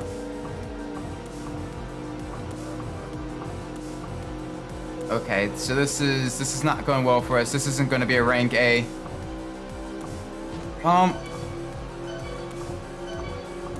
This is probably going to be a rank B more than anything else. Or even a rank C because he had so much hit points as well. Like, we were basically going full tilt the entire time. Yeah, that's a rank B. Jeez, okay. Come on, we got this. So I think the Evo is doing us a little bit better than the Skyline. We'll see how easy it is to beat the R33s. I gotta go take a rest. I had a lot of fun with you, Isaac. They can see the Need for Speed. So we're doing Need for Speed Underground 2. We just recently beat Need for Speed Underground 1. But regardless, so I hope you enjoyed the stream. Hope to see you in future streams. And I do hope you have a great night as well. Make sure you rest well. Alright, there we go. Good acceleration, good speed.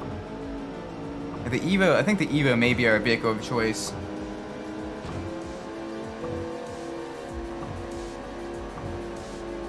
Got that good acceleration.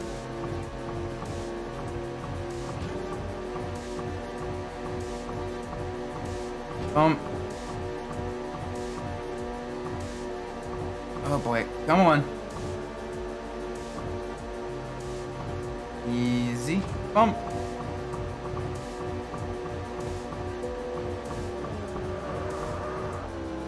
Ooh, that was a very, very close call with the traffic car.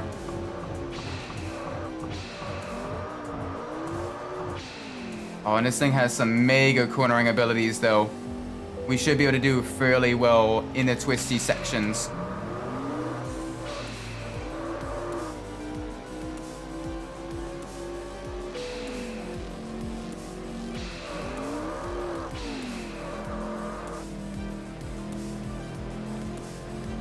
Oh, come on, give me some speed.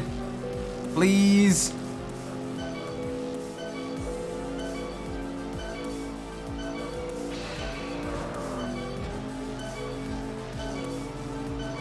Oh gosh, that's not gonna be enough.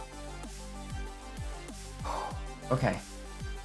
Next up, we're gonna be up against the Time Cop.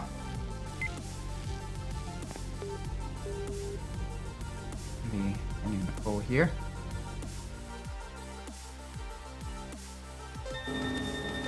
Nice. Need to make sure it's actually the lasting speed with autosculpt, even though it's referred to as part morphing.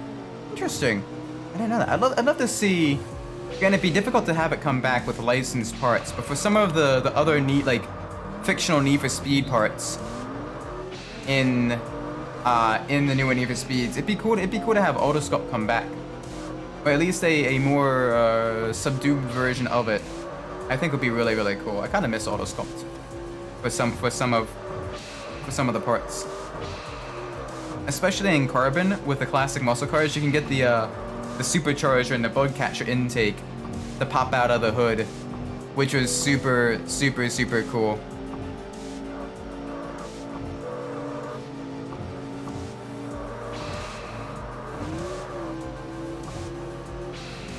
Yep, big bump there. That's gonna cause me some hurt.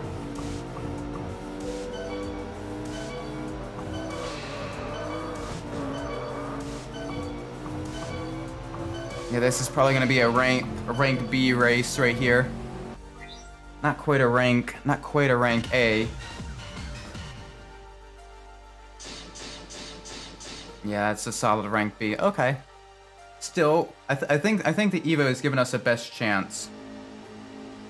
Doing decently enough. After this, we may do one more scenario run just to see if we can get better RNG with some of the opponents. But after that, I may have to look up some more guides and see what exactly the best strategy is with this, because I'm not quite. I'm getting better. I'm gradually getting better scores, with the exception of like the final boss. But even then, it's still very, very tricky.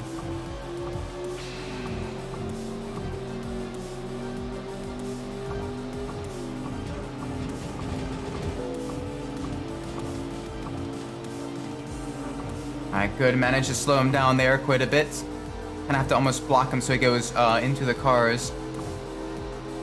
He's right up on you fairly quick though. Does make things just a little bit challenging.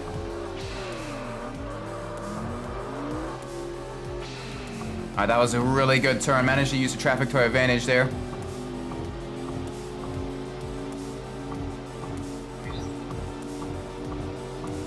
Yeah, I see you. I don't want to have too much collision with the AI though, because that's going to reduce my hit points as well.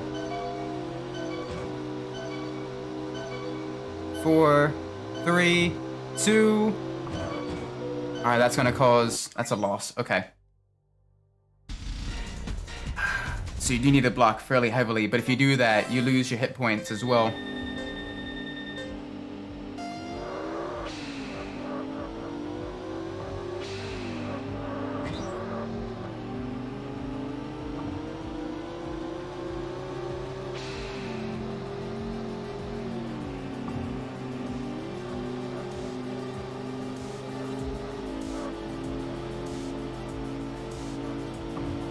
Come on. Nice and easy.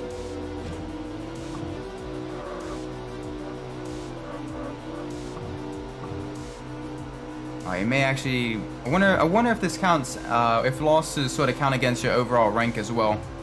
Probably.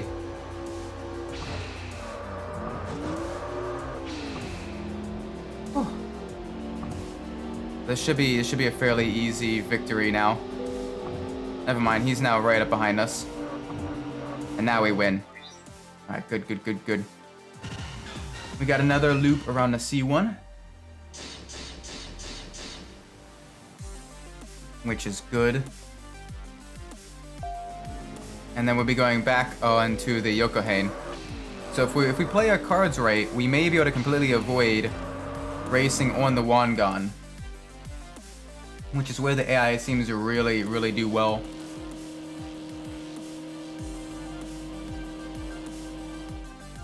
And the Evo itself is very, very quick through most of the twisty bits. So this is gonna be a little bit tricky.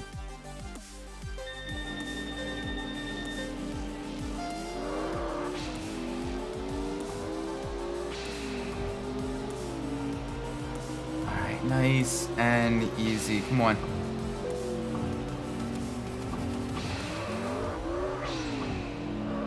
Yeah, the Evo's got that mega cornering ability when I'm not being hunted off the side of the road by the AI. Very, very, very difficult, this game.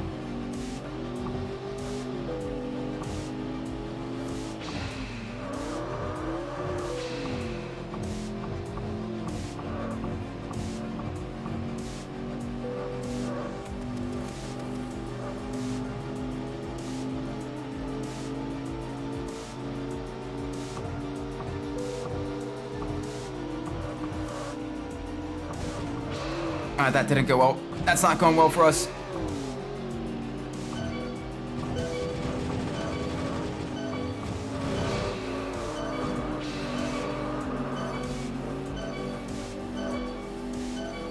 Alright, good. I think that should be enough to give us a higher ranking than we normally would have. Yeah, that definitely helped out a bit.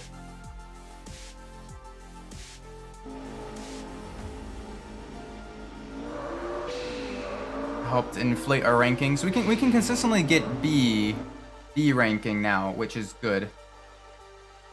It's definitely better than we could previously. We can't quite get it all the way up into rank A. We're getting close.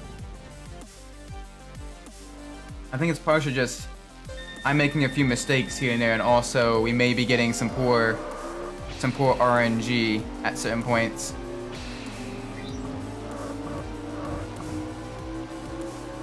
But this is generally one of the most difficult racing games I have attempted in a very, very long time, especially for an older racing game. This is genuinely quite difficult.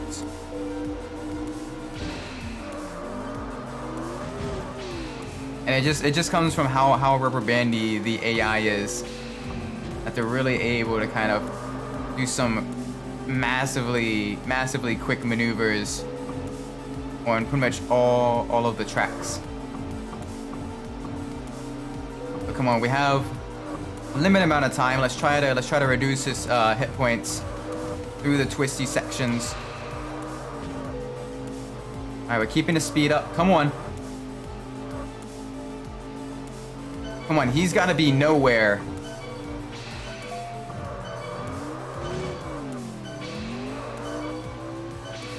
Oh, that's not going to be good. That's going to be a rank C or a rank B. We couldn't quite get him all the way down. Close. If we had a few more seconds, we could get him down. That would have been a rank, probably a rank A.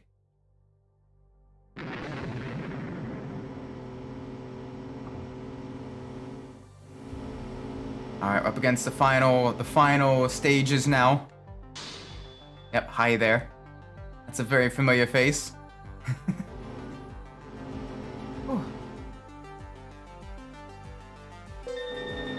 2, 1. All right, let's try this.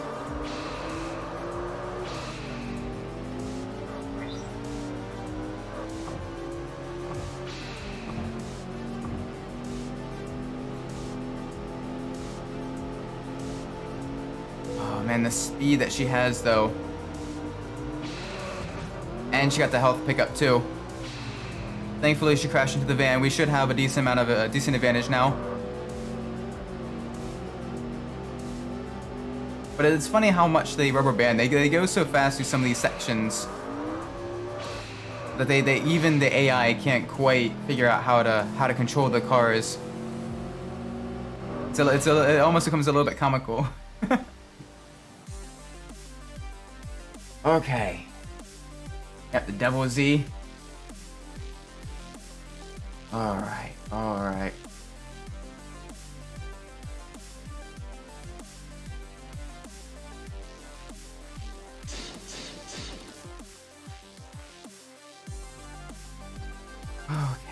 Okay.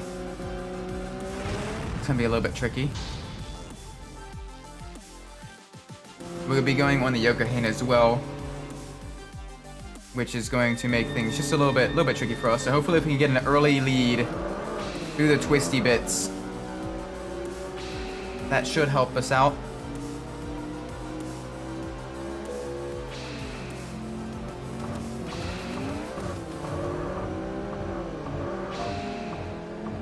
We're doing okay. That Z though, that Z's got that mega power. And we're being absolutely destroyed by the AI.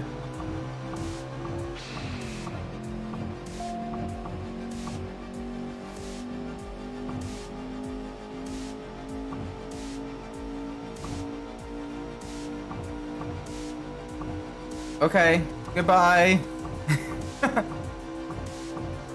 That is not fair.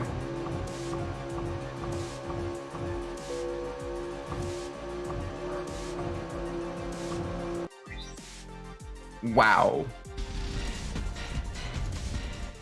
Okay. We got wrecked by that guy's girlfriend. And he's like, hey, you lost, bro. Get good, scrub. Oh boy.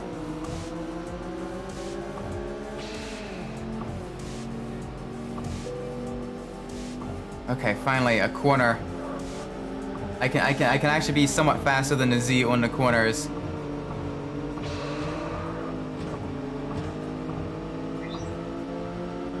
Bump. Yep, another bump. Come on, give me another bump. I'm gonna even out. I just wanna hang out with you. Take care, Midnight. Hope you have a great night. Hope you rest well, okay? Bump. Another bump. I had a lot of fun talking with you guys as well. Really enjoyable stream today. All the discussion about all the different racing games as well was a lot of fun. So anyway, I hope you have a great night. That was dreadful. That was Joe performance. We got completely taken out by the Z.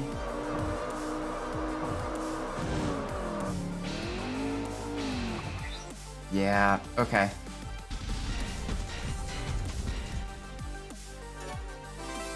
I'm gonna try... And this itself becomes much more difficult because they both have so much acceleration.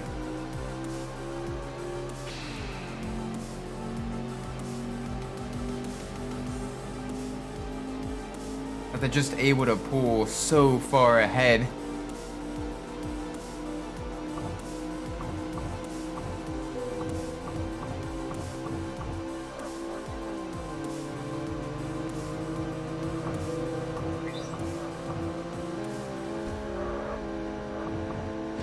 Like, that is not fair. The sheer speed at which he's going. And then I do that.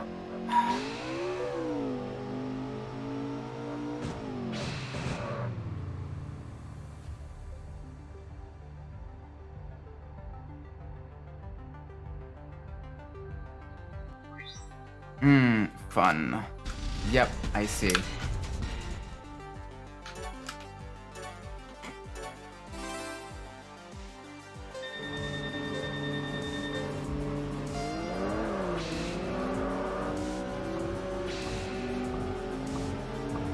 Come on, let's try this. We have taken so many attempts with this one.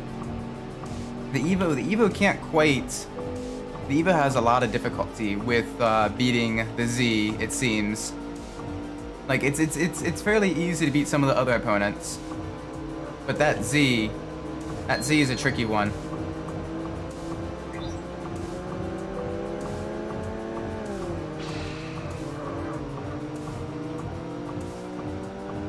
That Z is a very, very tricky one.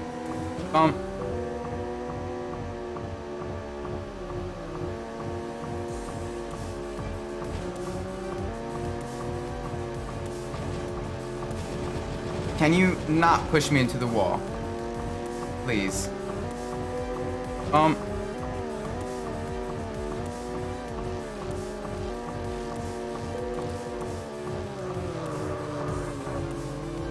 So yeah, we definitely need to go through a section with a lot of corners, I think, to really be able to kind of take down the Z. Because otherwise, it's just we don't have a shot. Our hit points are going to be way too low to be able to really kind of duel with them because they go so much faster than us in a straight line. That's gonna be tricky. We'll have to pick a different entry point, I think, so that we get through the Yokohane. Maybe. I'm trying...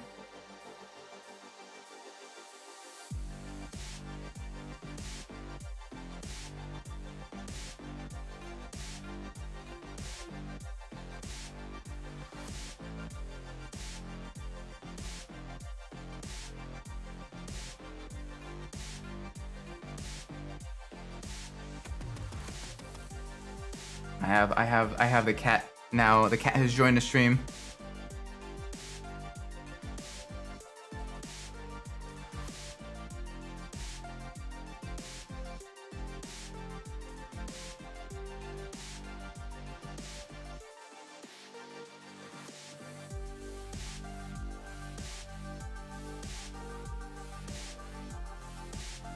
Let's see.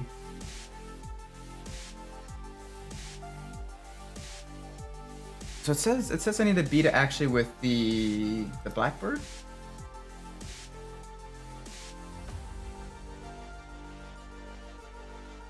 It may need to be with the Blackbird actually to beat it with the Blackbird.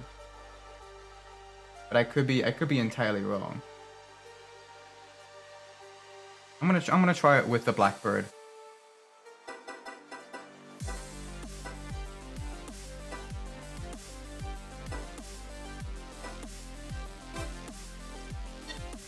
Uh-oh. Okay, hang on a second.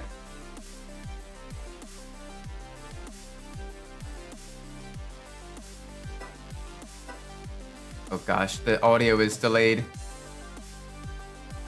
Okay, 1 second. So let me save this real quick.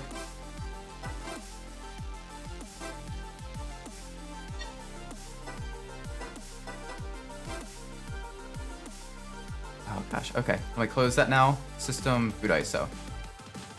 Be a quick boot. Should be fine. I wanna do a run. I wanna do a run with the Blackbird. See if we're able to, if that's what's needed is to unlock the tuning mode.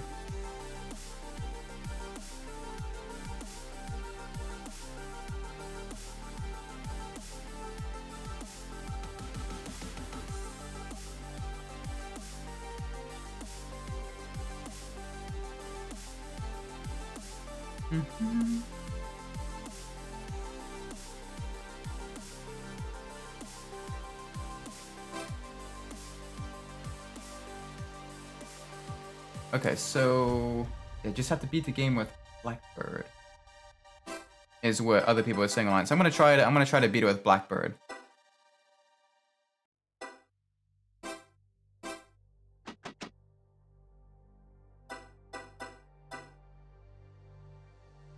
We'll have to see if this the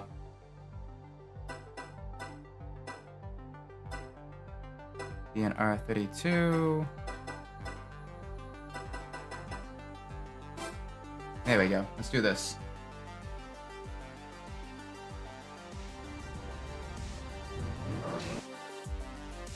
Oh gosh, that's in. Oh, that's why it's in turbo mode. Whoops. That may have been what causes it.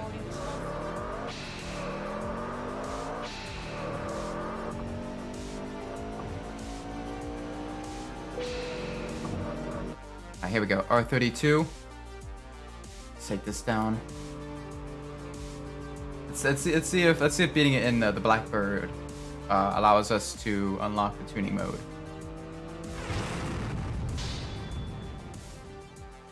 Which may also allow us to beat it in the scenario mode in higher rankings. Some of these cars definitely seem a lot faster than what we can potentially do with our vehicles.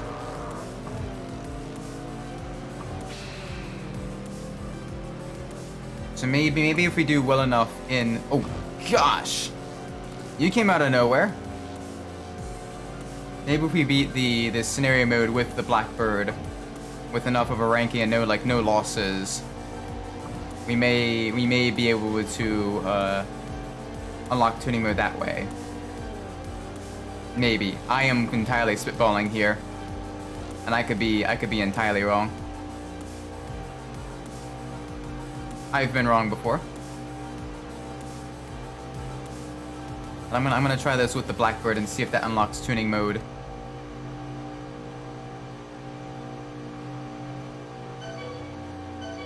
Alright, so far so good.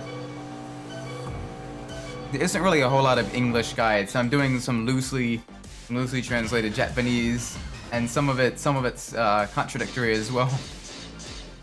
Okay, good start. Rank S. Nice.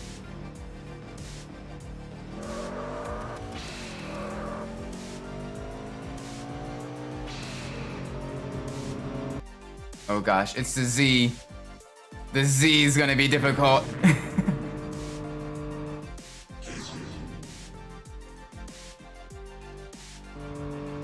Oh boy. Oh boy, not the Z.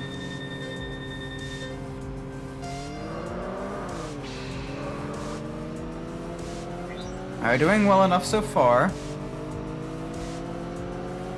The Z is slowly pulling away. But we should be able to gradually get back up with them. There we go.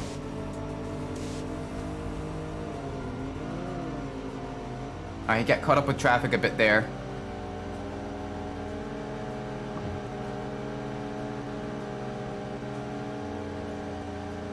I'm gonna try to have as much hit points as possible.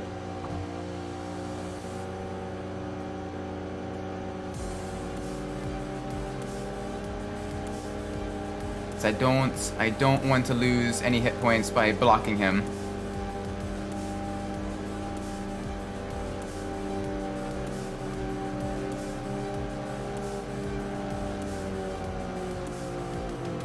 There we go, he's slowing down. That's good. Stay slow, stay slow.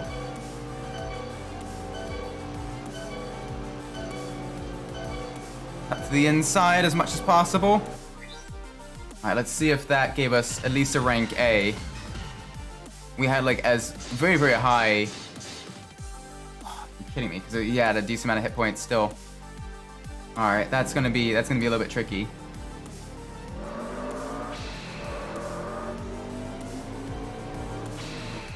Now up against the R34 as well. We're up against some very tricky opponents.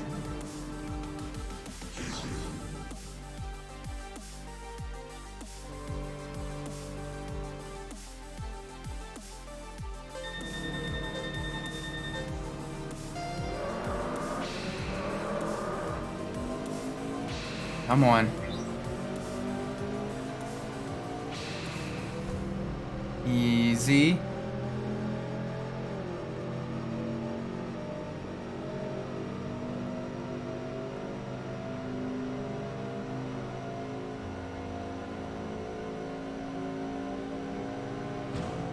Alright, a little bit of a bump there. That's fine.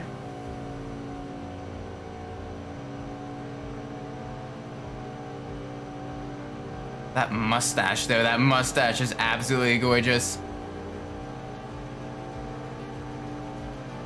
Oh man, I can't imagine the sheer thrill it would have been like an actual member of the Midnight Club during the 90s and early 2000s.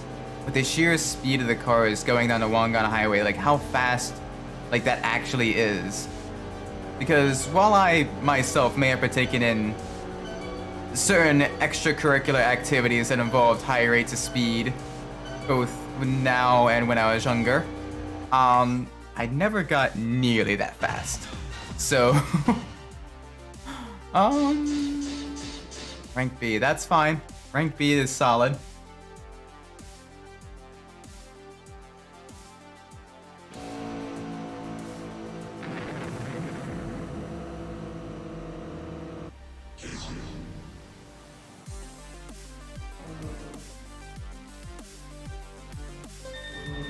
Alright, let's see now if we can do decently enough against these guys. These guys are a little bit tricky on the Wangan, but we should be coming up closer to the end of it. We should be getting close to where we combine back with the Shinkanjo.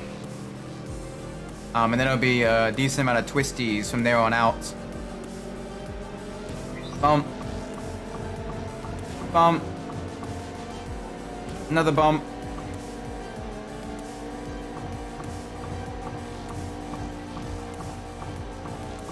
There you go, had to slow down just a little bit there.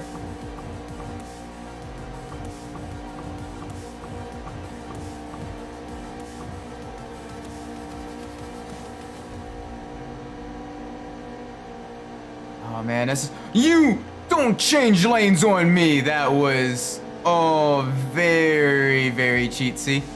There we go, full hit points.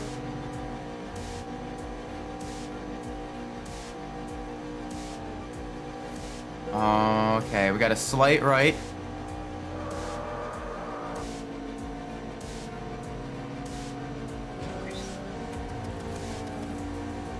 Man, this is gonna be tricky.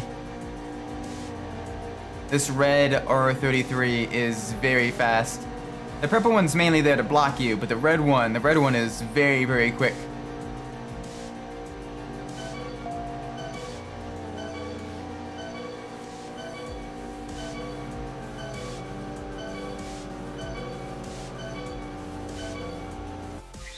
Nice.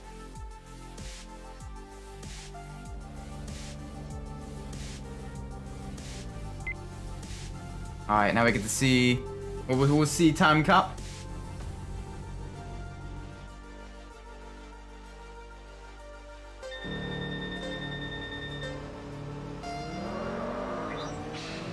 Alright, we're getting pretty close. We're getting pretty close to the Shinkanjo. I think this is the junction where it becomes part of the Shinkanjo again. The new belt loop. Oh, we're getting close. Big bump. Another big bump.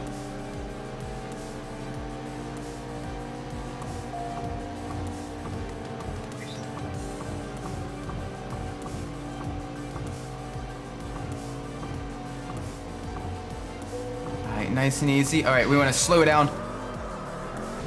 Not that much, though. That was dreadful. That was dreadful cornering Isaac. I forgot the Blackbird is not great in the corners. It's decent on the straights, but it does not like cornering. On the bright side, neither does Time Cop. Time Cop does not like branding vans. We may actually get a fairly high score with this. Sweet.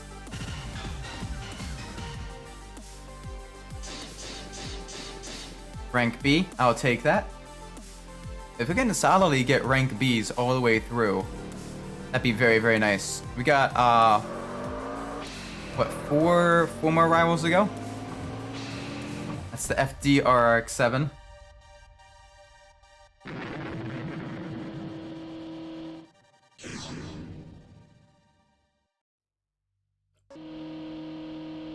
Get a little drink of water.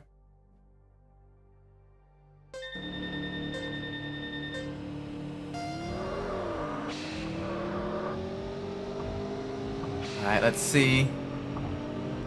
Let's see if we can get past them. Bump. Alright, there we go. We were fairly quick. We were fairly quick with that corner. But he's got the speed.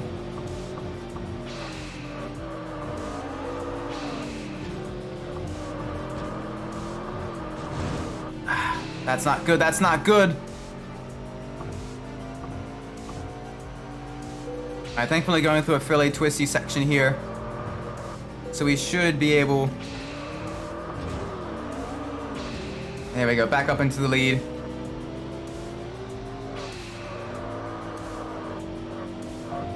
We're going to be going on the C1 outer.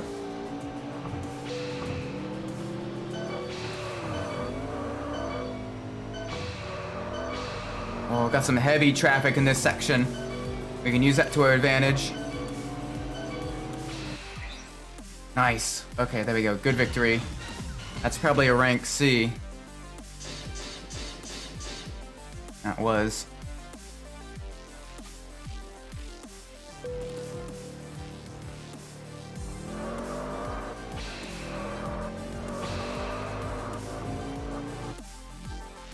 All right, let's see.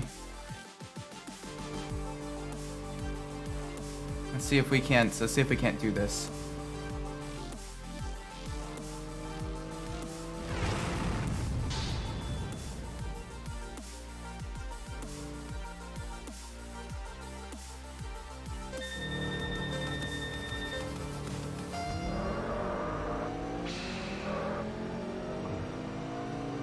Come on, we need a little bit more speed.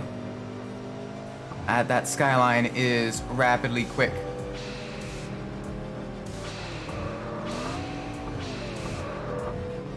Thankfully, we did a little bit of good driving through there.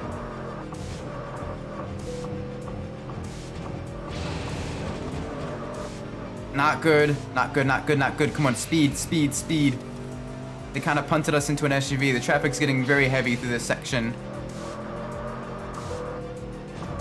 making it just a little bit difficult. We got 30 seconds, which is plenty of time to make up the gap. But this is definitely not going to be a high ranking.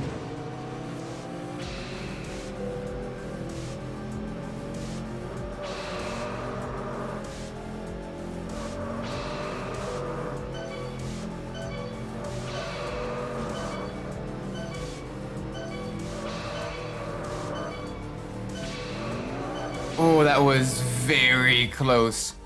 Okay, there we go. Okay. Nice, nice.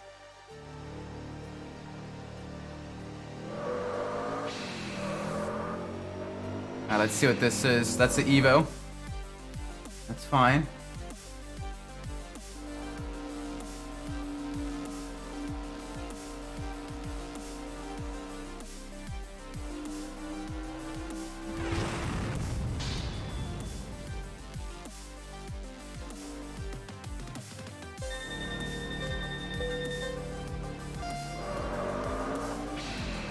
This is gonna be a little bit tricky.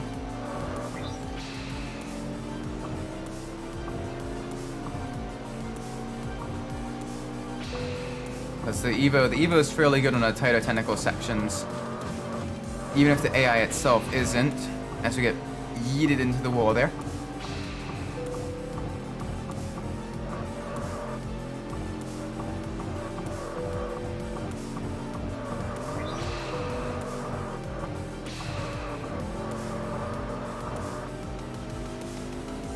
Okay.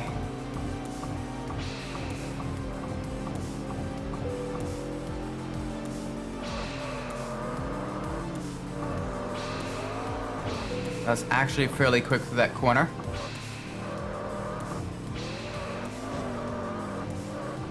Oh my gosh, we may actually get him to go all the way down to 0.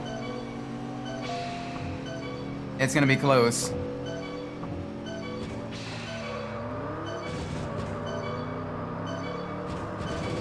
Oh, that was very close. Okay. Okay.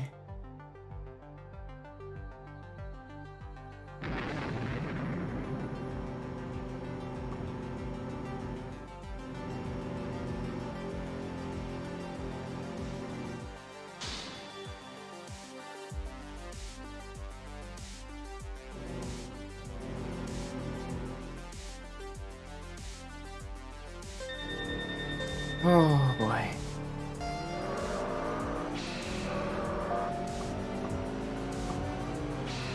Oh, you had some major issues there. Major issues. Oh gosh, we're gonna get pinched. And that was bad on our part. I was expecting that corner to go on for just a little bit longer than it did. This corner though, however, will also be bad. Come on, no losses. No losses going through here. Please. I don't have too many more chances. Unless she does something like that.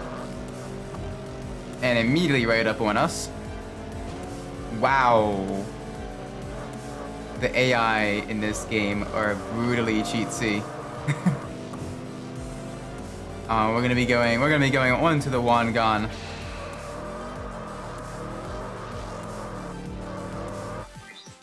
Okay.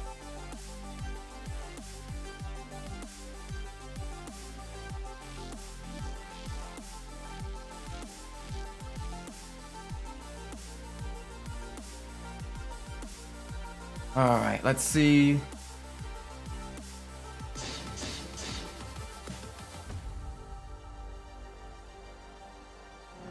Let's see if we can do this.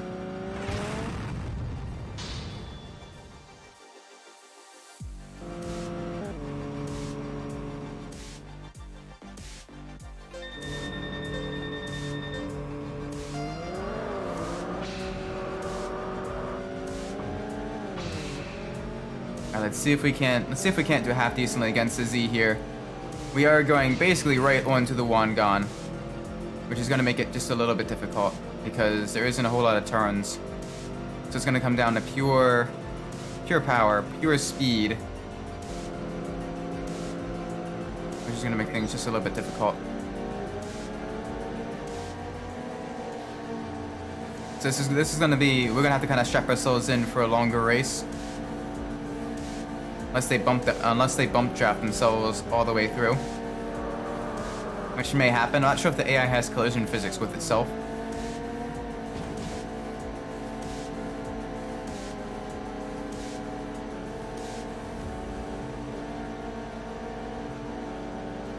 Oh boy! Oh boy! Oh boy! Oh boy!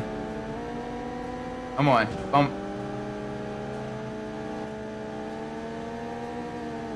This has some serious speed to the Blackbird. Doesn't have the best acceleration or handling, but it's got that top speed where it really counts.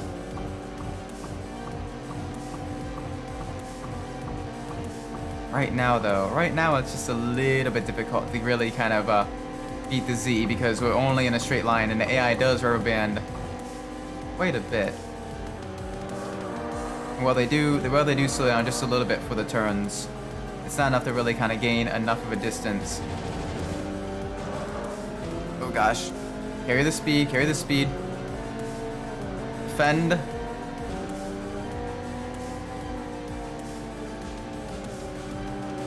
This is so tricky. Oh, my thumb hurts from just holding on the accelerator button for so long as well. During this section, you just do not lift off the throttle. You're like full speed. I'm like squeezing my controller as hard as possible too, but in the vain attempt to go just a tiny bit faster.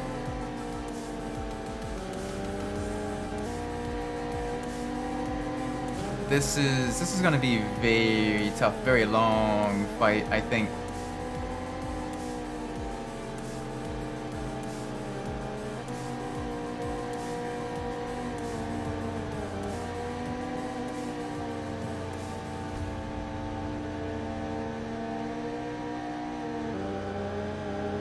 Boy, come on.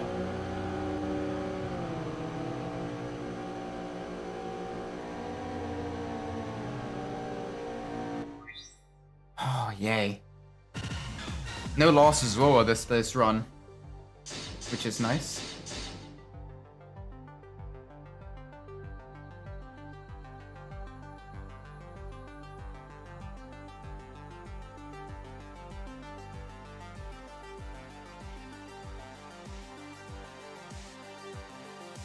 Okay, let's see if this unlocks tuning mode, or if I'm entirely wrong.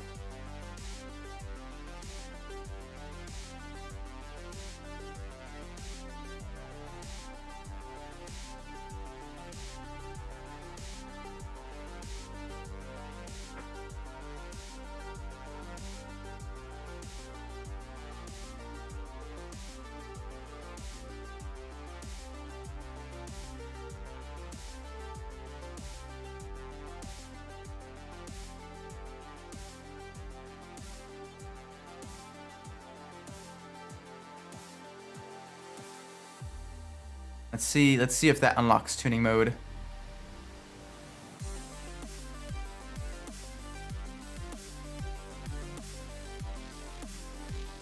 If not, I have to find a different way. Cause I think maybe there's like things I need to do in the actual missions to get that knocked out.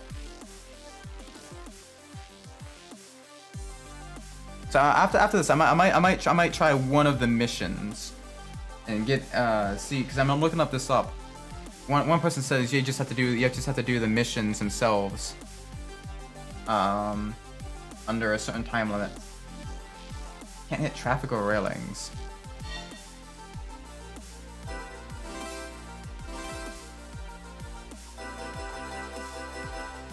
Alright, let's do series 1. I gotta do it in under 1 minute 10 seconds, and I can't hit traffic. Oh. Interesting. Interesting. So there's more missions. Is this what I actually need to do? And I was just wasting my time with scenario mode. If so, I'm a big idiot.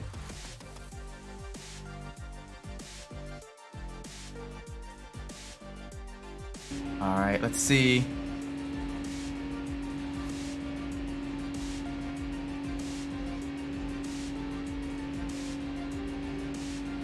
Let's see if this is what we need to do. I gotta go. Okay, here we go.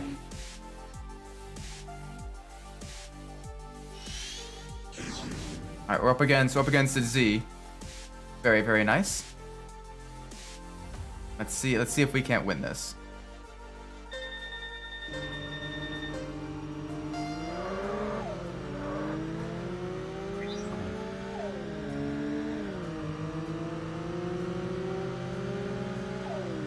Oh, the speed though.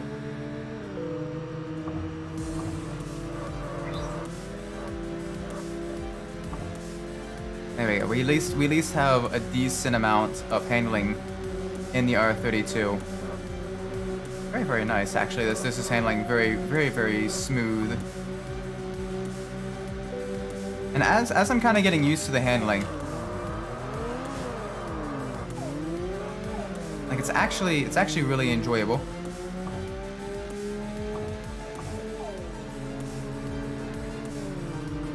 Although the speed of the Z though is a little bit much. 5, 4, 3, 2, 1, up into the lead. Uh-oh, did we lose? Oh no, we won. Cool. Mission clear.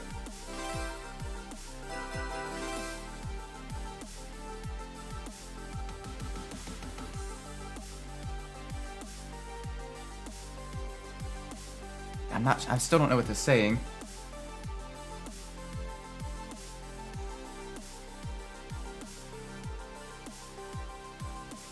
Still don't quite know what they're saying.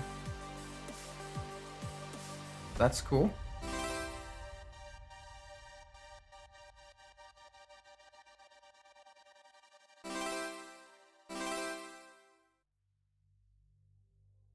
Okay, so that's completely clear now.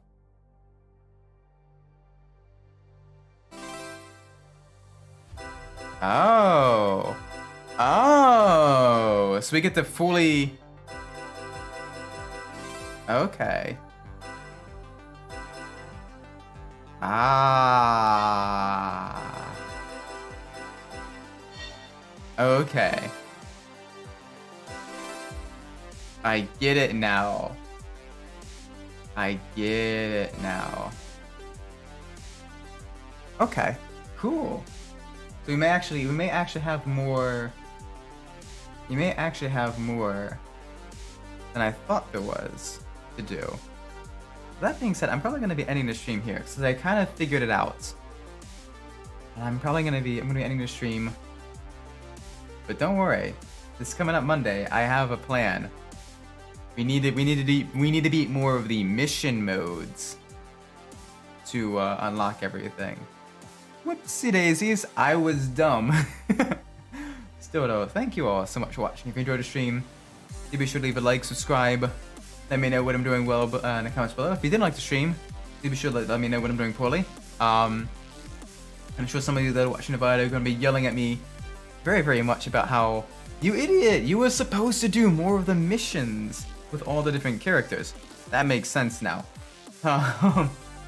Whoops. Thank you, Google Translate, for translating a guide I found in Japanese to English.